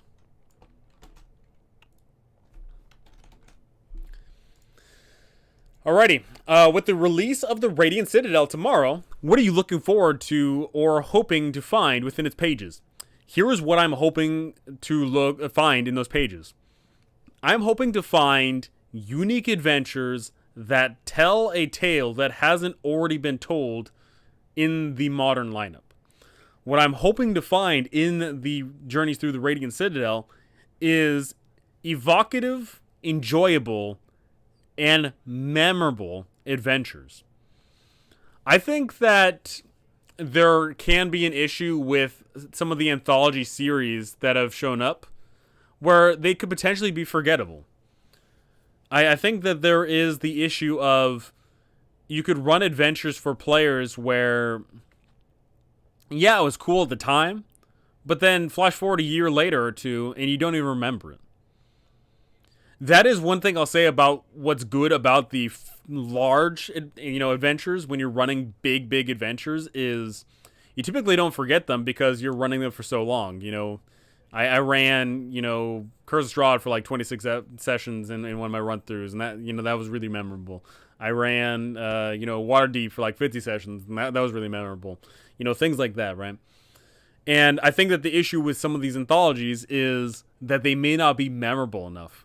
They need to push the envelope with these, one-off adventures, these, one-shots or little multi-shot things. They need to do something that was so, memorable that it sticks out. And so that's what I'm looking forward to. I am looking for unforgettable and enjoyable adventures. That's another part too, is you can have a unforgettable adventure, but it may be bad, right? Like you could have an adventure that's like boring or like dull, and the only thing you remember about the adventure is how boring or dull it is. That absolutely can't happen. You gotta love it. Absolutely. Sinister Secrets of Saltmarsh is definitely not forgettable. Almost lost half my party to a spider worm. Hey, those spiders need to eat too. Did anything crazy happen in the games this week? So once again, for those of you that just joined in, I ran 4 games this week. I ran 4 separate adventures. In fact, actually, let me pull up a little thing here of it. I'm gonna where is it? I want to drop it off in here.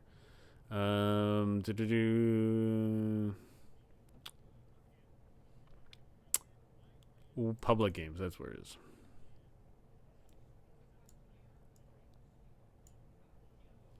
So these were the 4 games I ran this week. I ran Sailors on the Starless Sea, Up in the Air, Veiled Vaults of the Onyx Queen, and Feast of the Gobbler Witch.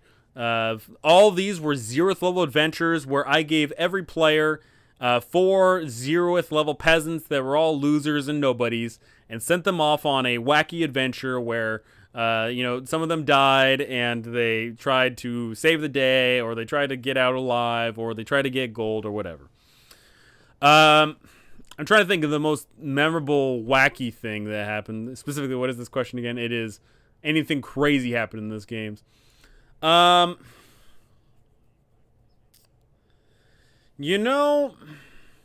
I'll say specifically for Feast of the Gobbler Witch in that game, one thing that crazy happened was they were fighting an enemy, and whenever you hit the enemy, it like hits you back. Just as a retaliation thing, but you get to roll a dex save, or in DCC a reflex save, which is essentially the same thing. And no one got hit by it. Like, they were consistently hitting this enemy, and the enemy was hitting them back, but they all dodged out of the way every single time. And it was like a high roll. Like, they were rolling mad good. Like, insanely good. It was ridiculous how good they rolled. I couldn't fathom it. Like, if I was running in person, I'd be like, man, you using weighted dice or something? Come on. But no, they were going ham, and it was dope. Like, watching all the little peasants going off and saving the day. That was cool. So, yeah, that's what I'll say is crazy high dice rolls saving tons of peasants from their deaths. Yeah, that was a pretty cool epic fight there, where apparently like almost no one was dying. It was cool.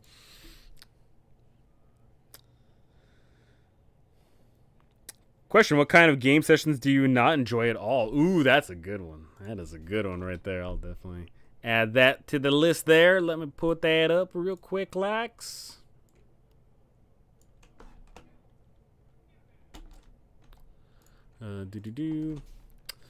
Alrighty. How do you define a good player from both the side of DMs and players? How do I define a good player is, from the DM's perspective here, they show up to the table to have a good time. They show up to enjoy the adventure at hand. Now, from a player side of things, a good player is one that, once again, shows up to the adventure to have a good time, but most importantly, facilitates having a good adventure and a good time. Now, what I've seen a lot, once again, I always have to reiterate this. I have ran for hundreds of people at this point. Hundreds. Maybe, I don't even know how many. I've lost count. I've ran for a lot of people. I've ran tons and tons of public games. I've ran West Marches games where, it was drop in, drop out. I've ran just a bejesus ton of players. So I've seen a large, wide gambit of good players and not so good players. And what I find is good players are, so great. But what really sucks is one bad player can absolutely ruin it. Like, I could have, if I've got a group of, 5 players, I could have 4 great players, but 1 bad player, and it's not a good game. It's kind of sad how that works. Now, what makes a really good player for me is someone that facilitates a grand time for everybody else. And how they do that is they excel in their own regard, but far more importantly is they share the spotlight with others. If you got the person that shows up to the table and tries to do everything, that's not good. But if you've got this person that shows up to the table and says, hey, I'm really good at this one thing, I'm doing this, and then, hey, I'm not good at this one thing, you do this. That's great. I love the players that drag other players into grand times. I love the players that drag other players into the adventure. I love the players that show up and just bring that excitement in the air and raise the spirits of everyone else. That, for me, is a good player. A good player is someone that shows up to enjoy the adventure and facilitates a great time for the other players. Because, once again, unfortunately, I've been privy to witnessing the people that, try to make the jack-of-all-trades characters that say, oh, I can do everything.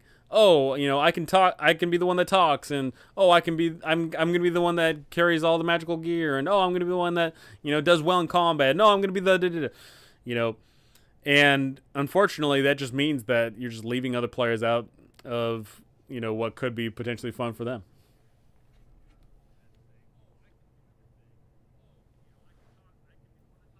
Saltmarsh is pretty great. Book rolled the ostrich egg into the room. Absolutely. Egg meta for the win. Egg meta. There we go.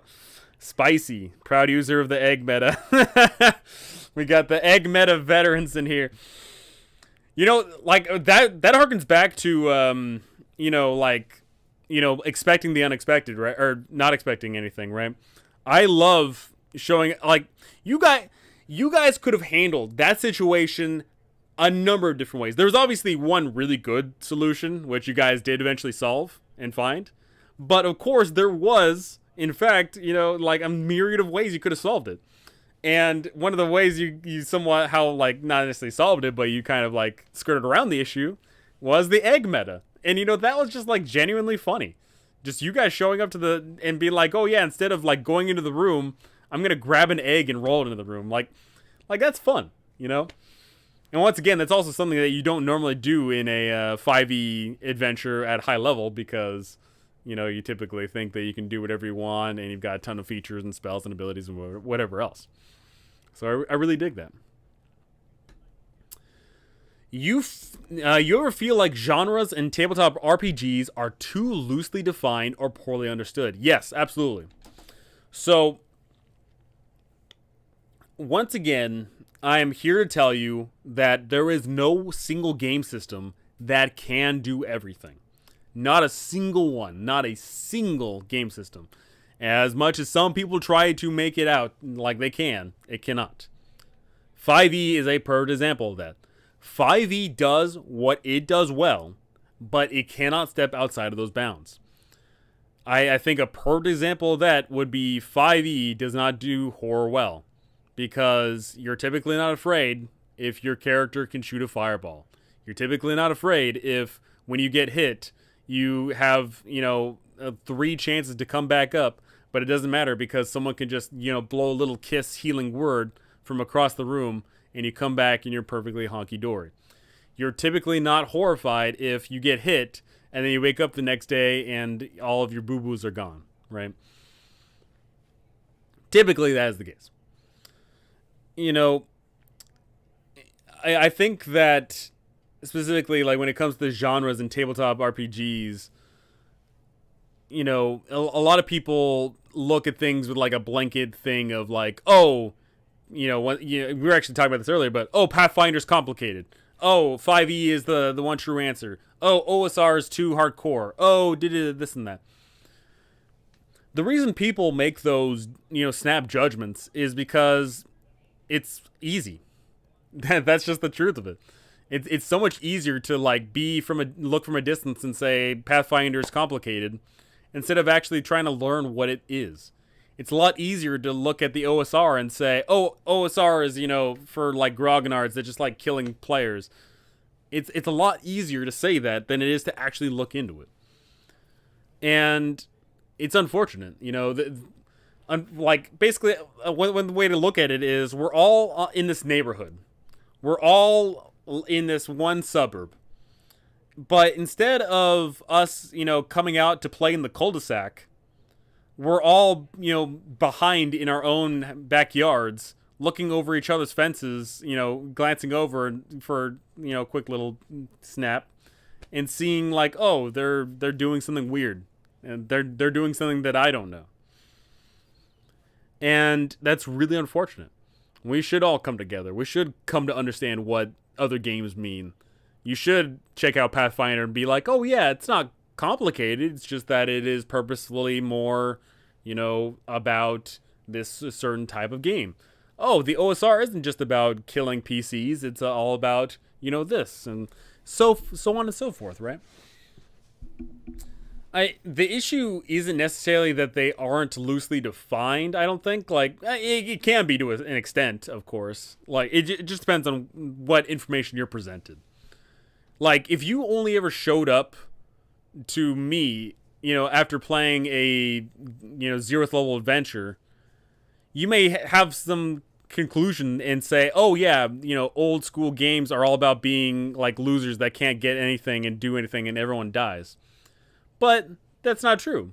You only ran the one game with me.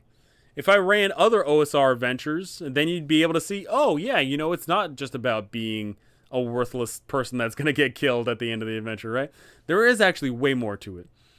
So I think it is very, I absolutely agree. I definitely feel like they are misunderstood. We should all strive to reach over the fence and truly understand what others mean. Yeah, and that's what. Yeah, I think that's how I'm gonna wrap that up. Gonna head out. Have a good one. Thank you, Spy. Thank you. LOL, I blow a little kiss. Yeah, that's literally what, Healing Word is. Healing Word is just the whole, like, oh, it's the get out of jail free card in 5e. Because, once again, purely as written, Healing Word is like this BS spell of, like, oh, you literally just got flamed by the ancient dragon. You're on death's door. Okay, your friend blows you a little kiss. Okay, you're standing up. Perfectly fine. It's like... I understand why 5e doesn't have, any sort of system of when you're below a certain threshold of HP, your stats get worse or your movement gets reduced or anything like that. I understand why 5e doesn't have that. But doesn't it just seem silly that if you, let's say, have, 50 HP and you take 49 points of damage and you're at 1, doesn't that feel a little weird that you're, like, as perfectly capable as you were at 50? It's weird like that, right? It definitely takes a lot to make everything very scary or suspenseful in 5e, for sure. That's not what a genre is. He's asking like swords and sorcery versus weird fantasy versus gaslight fantasy. Oh. Yeah,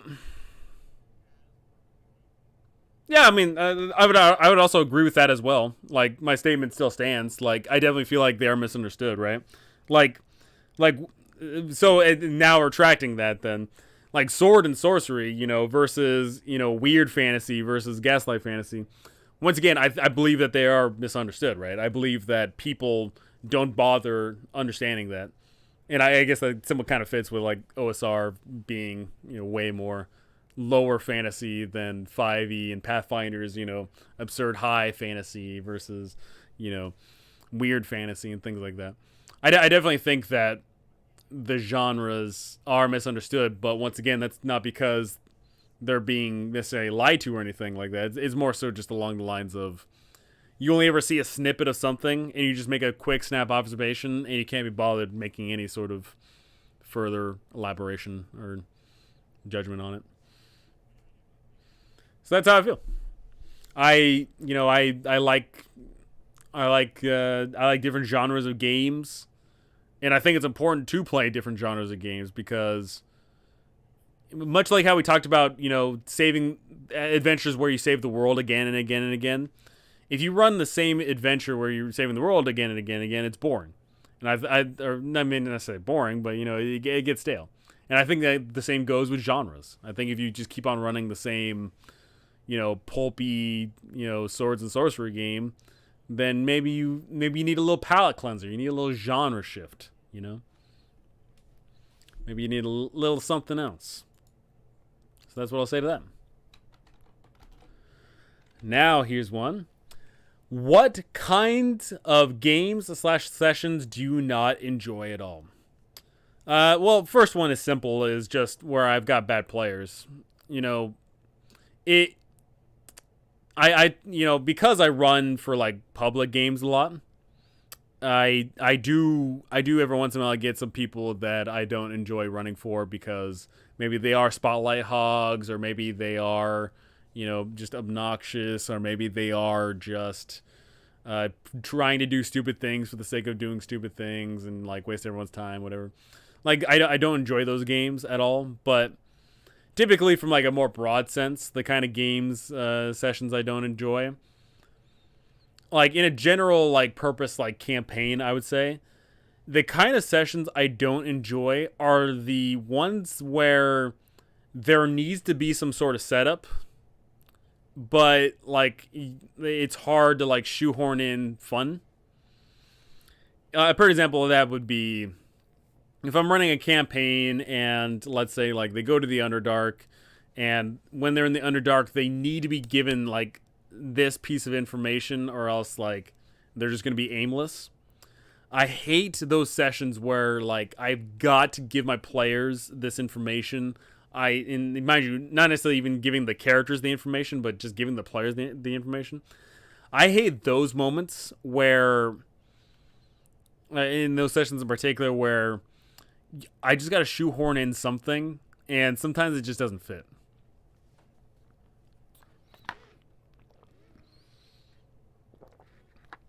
I don't enjoy when I don't enjoy when like the players have to stop and then I have to push them to go. I prefer much more the kind of game where it's more fluid, where they're constantly moving forward and there isn't need for that sort of like deadpan stop. So what I'll say to that is sessions where info is needed to push forward and the info has to be slapped into their hands.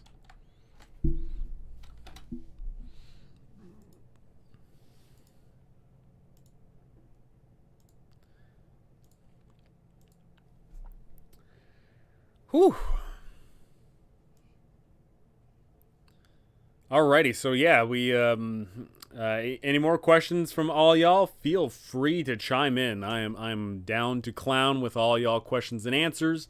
As a friendly reminder, I will be posting up soon more of the Summer of No Fun games, where we are going to be sitting down playing all sorts of various games.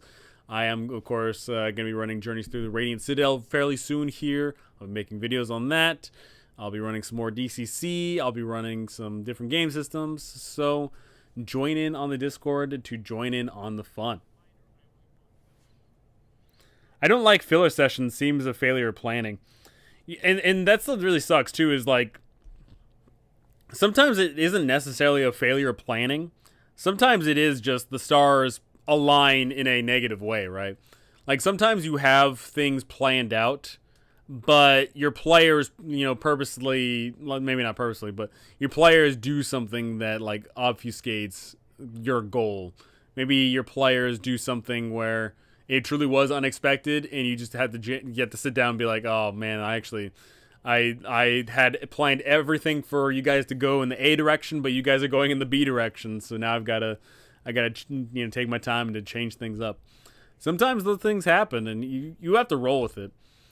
And what I'll say is, as a DM, you should try to keep the magic alive as much as possible. Like, you should try to not like reveal the man behind the curtain. But every once in a while, you do have to sit down and be like, "Oh yeah, I don't have that planned. So either we have to wait till next session, or we're gonna do something random here." Sometimes you got to do that. Bad players are always a downer, but what I really hate is when a player ruins the fun in a special moment with metagaming. That can ruin the day for all.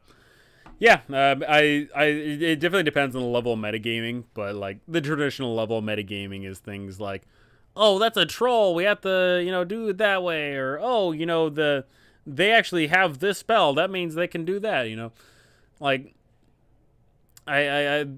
sometimes you get some people that just, like, they can't help themselves with trying to do the most optimal thing, which is unfortunate because I personally believe that the best actions ever made in all of tabletop role-playing gamedom, all the most memorable moments, are when people did things suboptimally. And to that, extent, I personally believe that, you get a lot more enjoyment out of the failures and the potential failures than you get out of the guaranteed successes. Guaranteed successes are boring. But the risk of failures, those are the heated moments. Those are the moments where, the make it or break it. Those are the moments where, you just have a lot more enjoyment. And unfortunately, when it comes to metagaming, like, sometimes people try to, like, set themselves up for, the perfect situation. But I find that the perfect situation just, it gets boring. What's the point of, like, setting up the perfect, counter to the problem associated at hand? I don't dig it. I don't.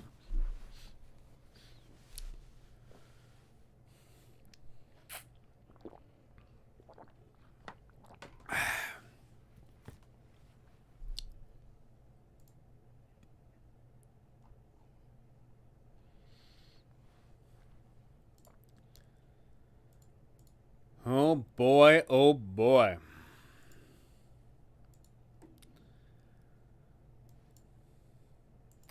How?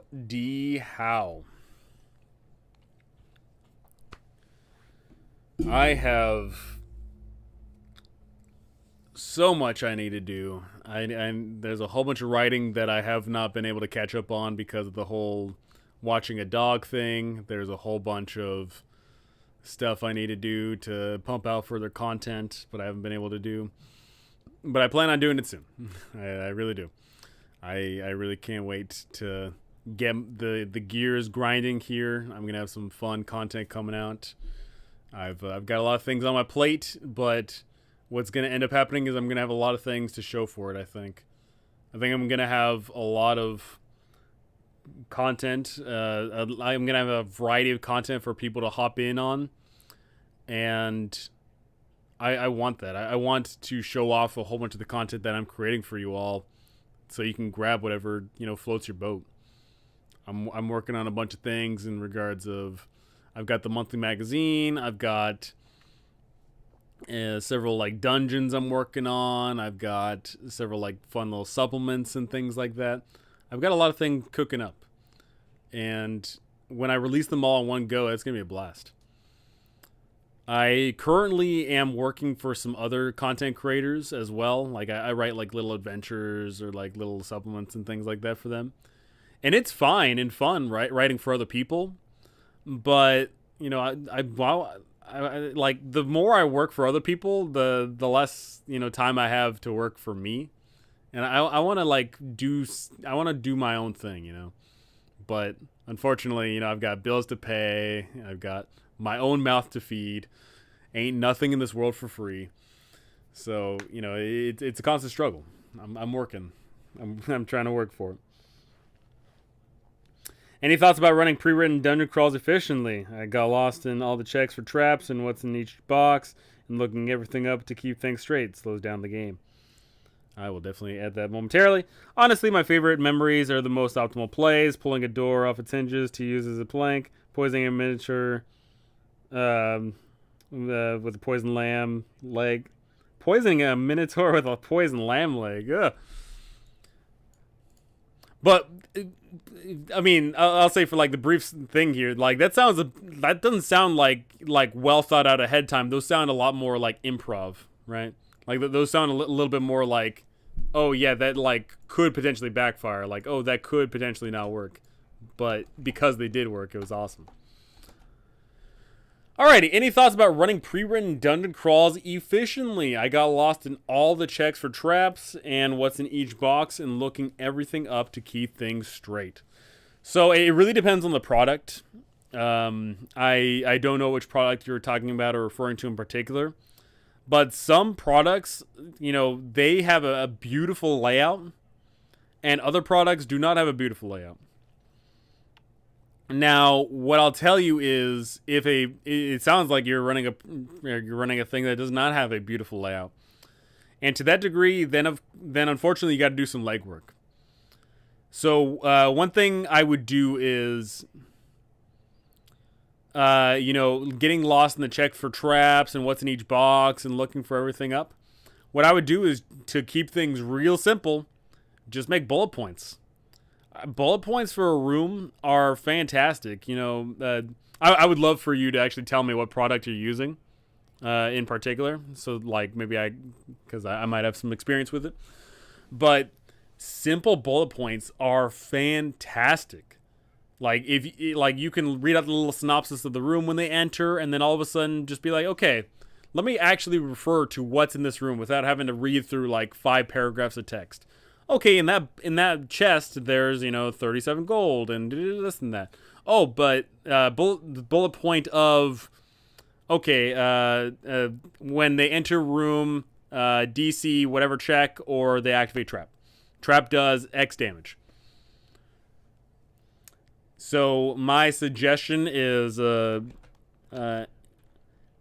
keep it simple with simple bullet points.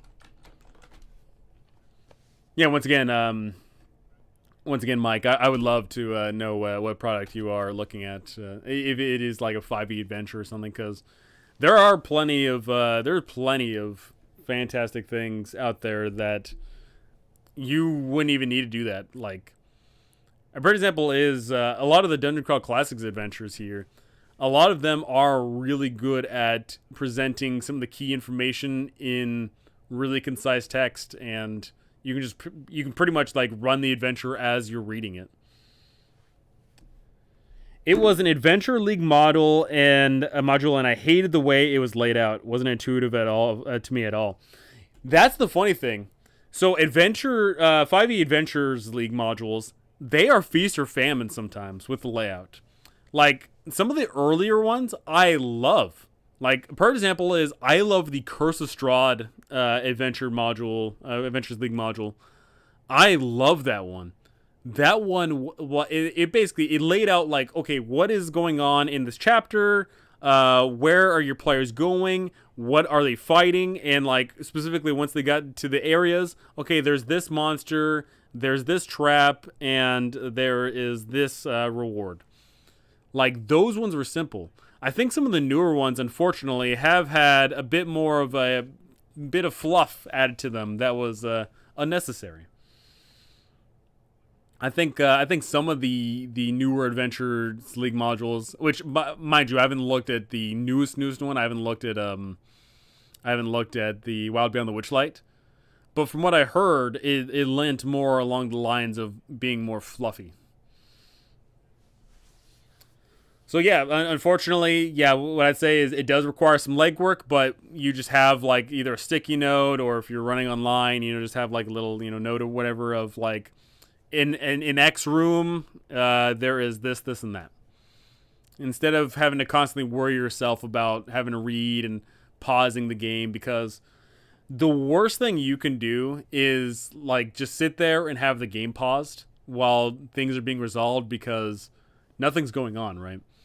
Like, your players say, okay, I walk into the room, and then you're like, okay, as you walk into the room, oh, okay, let me actually look real quick. Like, you usually, when you tell your players like, hey, like, let me look this up real quick, what they usually, like, your players are going to pick up is like, maybe they think that not everything's resolved. Maybe they think that they can't really like affect any sort of the outcome because they're waiting for you to answer. So unfortunately, yeah, telling them to wait is really bad. So try and keep the game flow as great as possible. And I'm here to tell you, bullet points are a fan-frickin-tastic way to do it. Like, in fact, actually, I'm gonna grab. I'm gonna grab this adventure. Let's see. Does this adventure have great bullet points?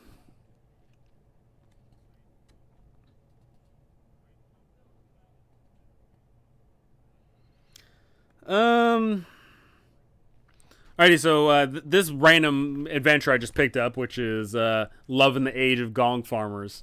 Really, really cute adventure. This one doesn't have bullet points, but each paragraph is like concise enough to like that it tells you. So if I were to like zhush this up, what I would do is like just have the bullet point like next to it. So I'd be like, I'd put the bullet point of this paragraph has, you know, the monster. This paragraph has the trap. This paragraph has the treasure. That's what I would do. But I absolutely love this adventure as well. But fortunately, this adventure is actually so simple that like I wouldn't even need to do the bullet point things. But unfortunately, when you get to more dungeon crawl adventures, like dungeony crawls, then yeah, for sure you're not gonna remember everything because there's too much to remember. Way too much. I'm actually curious about that too. So what Adventures League module was it then? Was it one of the newer ones, or was it an older one? I would be curious to figure out.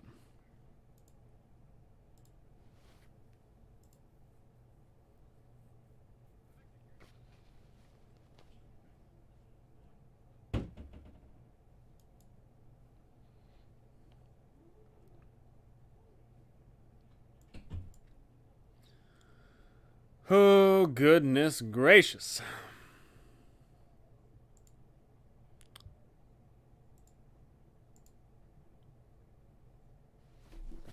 Ugh.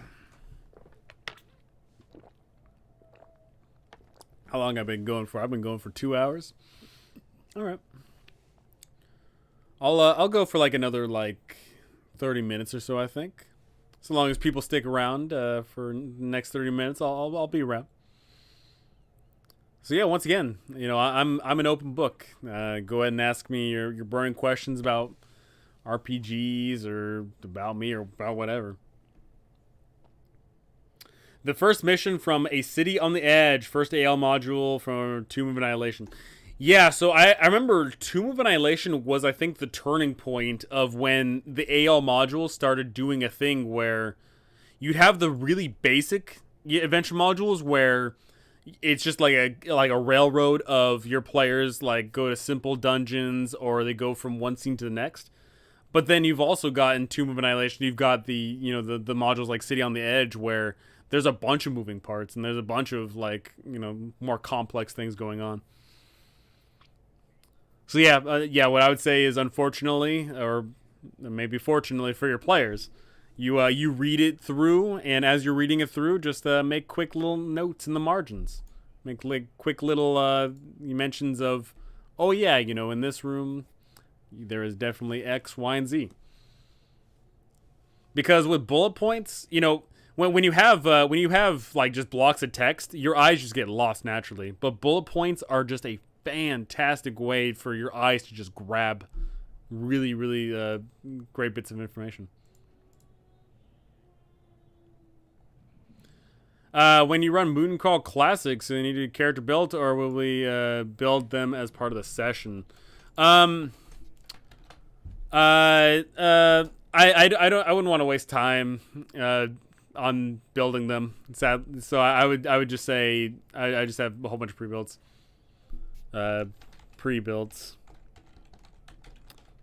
Pre-builds to save time, because you know, I want to show up, and I don't want to just get to the adventure, right?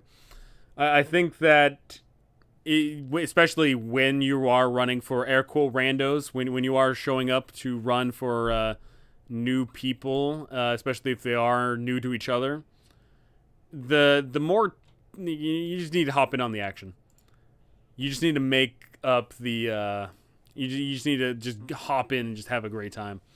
And you didn't, Benjamin, I don't believe you were part of the games that I ran this week, but this week, every single session, you know, like pretty much at the start time, I just ran with it, and people just immediately got sucked in. And I think that was great. It was fantastic for people to just hop in and just immediately get thrown into the adventures. Because this week's adventures were, all 4 of them start off with pretty much you getting sucked into the adventure. And that was great. I really dug it.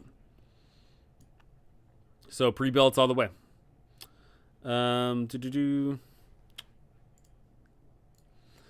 I'm a big fan of dungeon crawls, but I like to make my own due to how annoying it can be running someone else's stuff. Honestly, I find it easier to run a mega dungeon I made than a pre-made 10-room dungeon. For sure, right? You know, you are able to, when you pour like a passion into your own product, it's fantastic. And while I would sincerely hope, you know, every author pens their passion into their product, sometimes it's hard to read that passion on the page. Like sometimes you can read it and be like, oh yeah, I totally get where they're going with this. I totally get the vibe. I'm vibing, man. I'm feeling it out. I'm this, I'm that. Sometimes that happens, but unfortunately, sometimes it just doesn't click. Sometimes you read something and you're just like, man, you know, maybe I'm looking at this the wrong way, or maybe, you know, maybe this is a bad product, or, you know, you start to get these assumptions, and, you know, it takes a lot to try and fill it out. Sometimes it does take a bit of time to sit there and reconcile, okay, you know, is this a product I actually want to run? Thankfully for me, I am in the camp where I'm okay with making my own, you know, dungeon crawls. I'm okay with running other people's dungeon crawls. But what I'll say is the happy marriage between the two is you take someone else's adventure and make it your own. I think that's honestly like the beauty sweet spot right there, where you take someone else's adventure and then you zhush up the parts where you feel they need zhushing up. You take the bits out that you don't like. You put in bits you do like. And while, yes, you are running someone else's, you know, adventure, it still has your general feel. And that's something I always recommend. I always recommend that you run your own adventure. Because anyone could run any adventure, but only you could run your adventure, right? Your players typically show up to the table to play in your game. You know, like if I said like, oh yeah, I'm running, you know, the classic, you know, Keep on the Borderlands, let's say. Like anyone could run Keep on the Borderlands, but nobody could run my take on Keep on the Borderlands, right? And even if you've already played Keep on the Borderlands, then you play mine, and it's going to be different. And I want people to walk away from my games thinking that I got my own spin on it. Or they got my spin on it, right? I love that stuff. So yeah, I always recommend you run your own adventure, however the case may be. Whether that be making your own or taking someone else's and warping it just a little.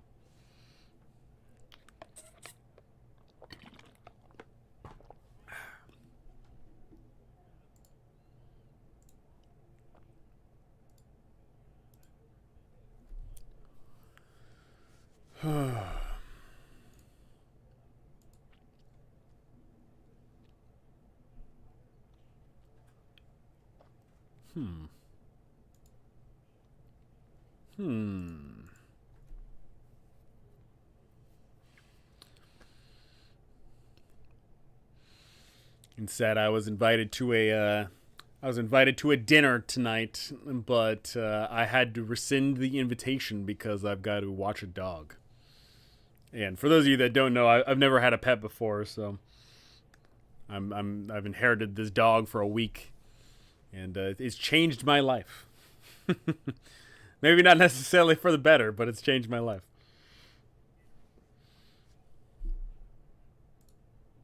But thankfully, the dog is sleeping right there in my eyesight.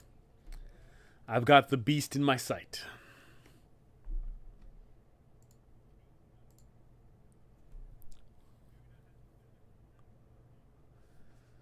Oh, man. Oh, man.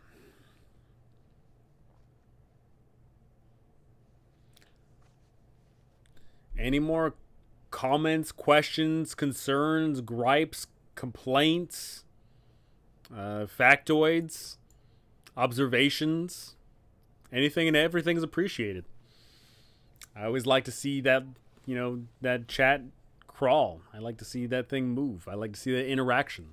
I want to interact with you all. And that's why I'm running the Summer of No Fun Games, because I want to interact with the community. I think that's really cool to, talk with people and that, normally we don't get that sort of interaction. I love it.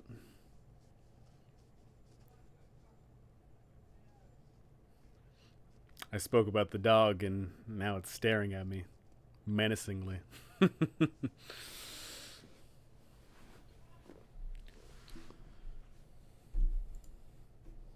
are you doing? What are you doing? You staring? You staring? What are you doing?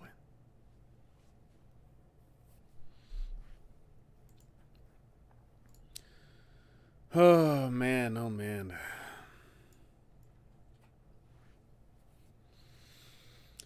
Yeah, so I'll be updating the schedule for the No Fun Games. I'll be updating that by tomorrow. I'll have something up. I'll be running some games because I got to figure out, like, I want to run a bunch of DCC games, because if I run enough games, then I'll get something cool.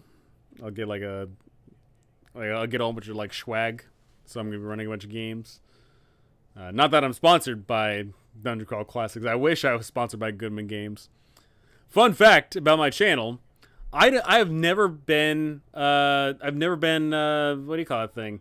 I've never been sponsored, which is funny because if there are people that have been sponsored who get less views and have less subs than me.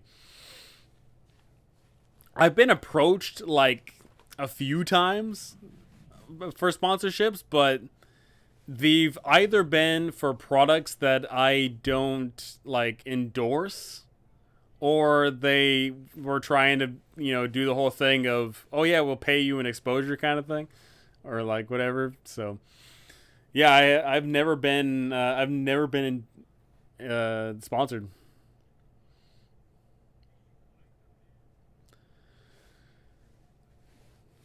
I think that a bunch of companies start taking notice of you if you have like 10,000 subs, which I'm not close enough to that yet, but who knows? Maybe in the future. Who knows? I would like to get sponsored. I think that'd be pretty cool. But once again, I would only take sponsorships for products that I would like actually endorse. And Raid Shadow Legends.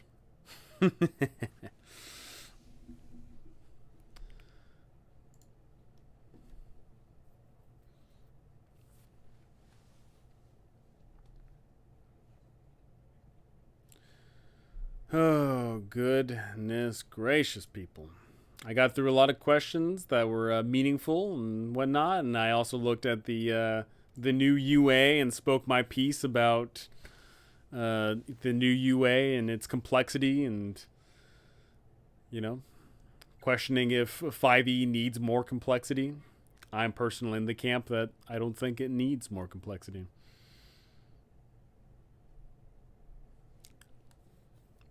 But that's just my 2 cents. That's just mine.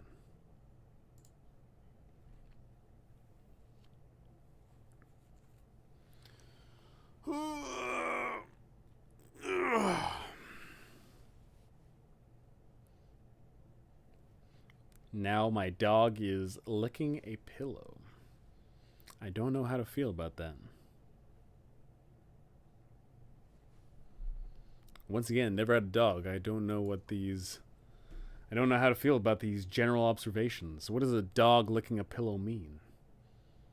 Are they trying to get some funk off? Are they trying to clean their tongue? What are they doing? I feel like David Attenborough discovering a new species. I'm out here in the wild.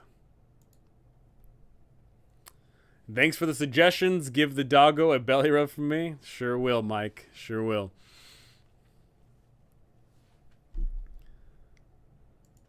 Good old doggo. Now the dog is licking their paw. Once again, I do not know what that means. Are they cleaning their paw? Do they have some funny taste on their paw? Are they cleaning their tongue? I don't know.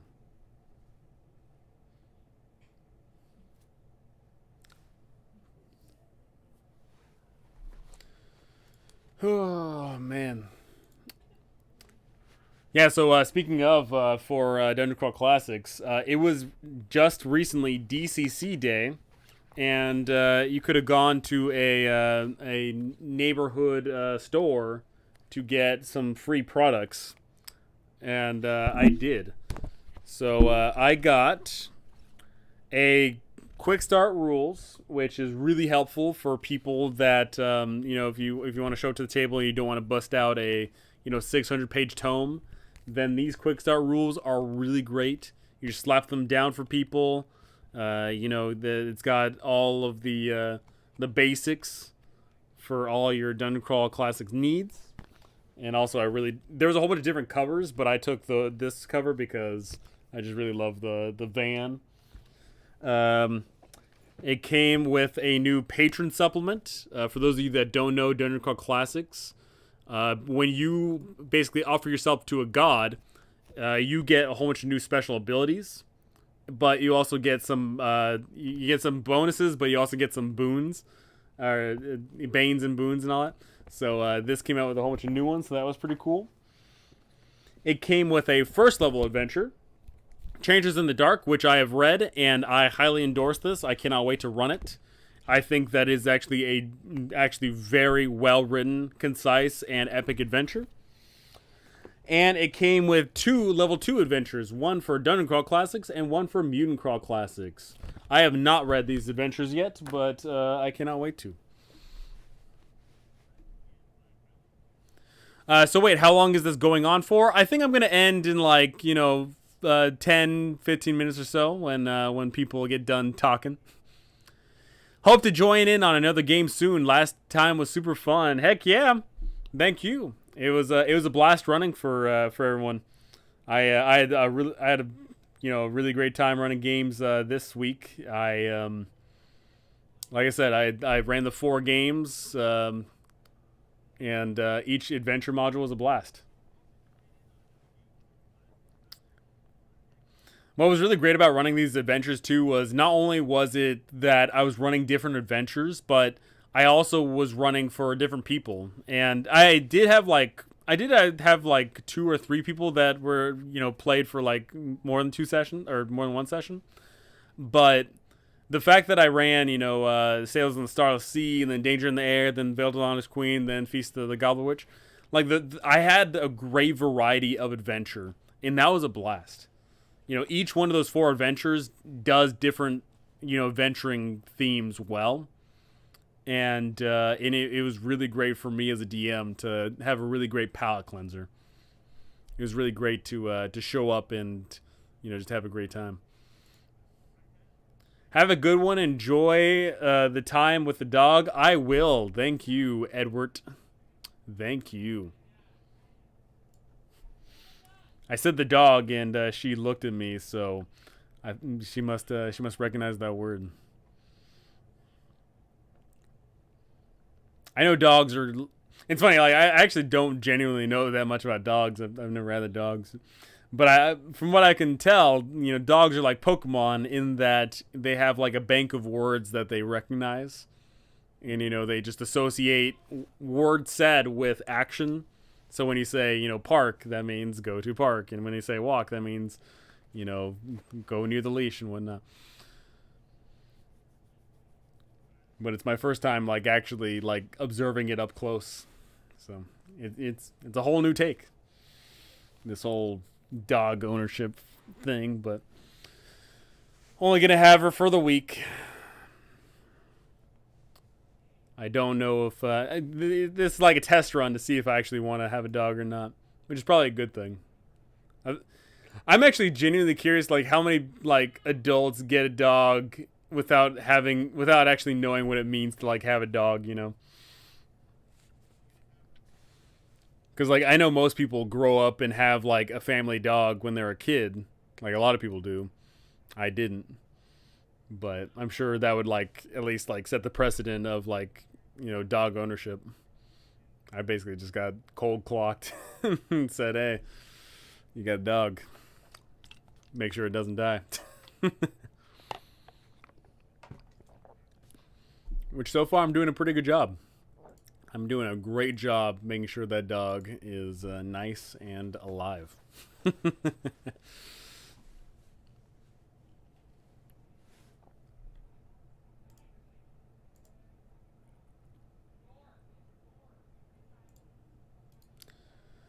Oh, goodness gracious. Sakes alive.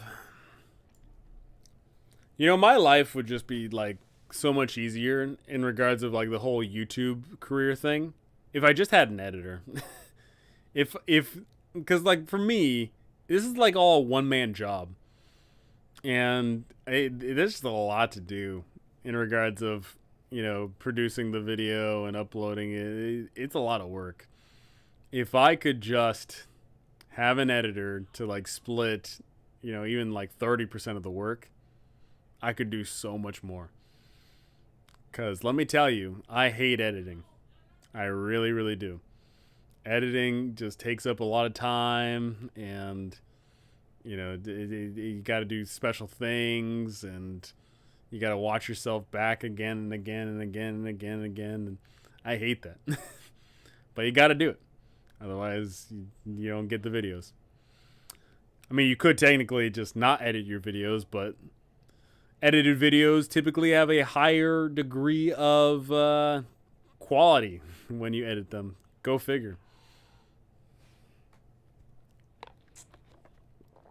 Go figure.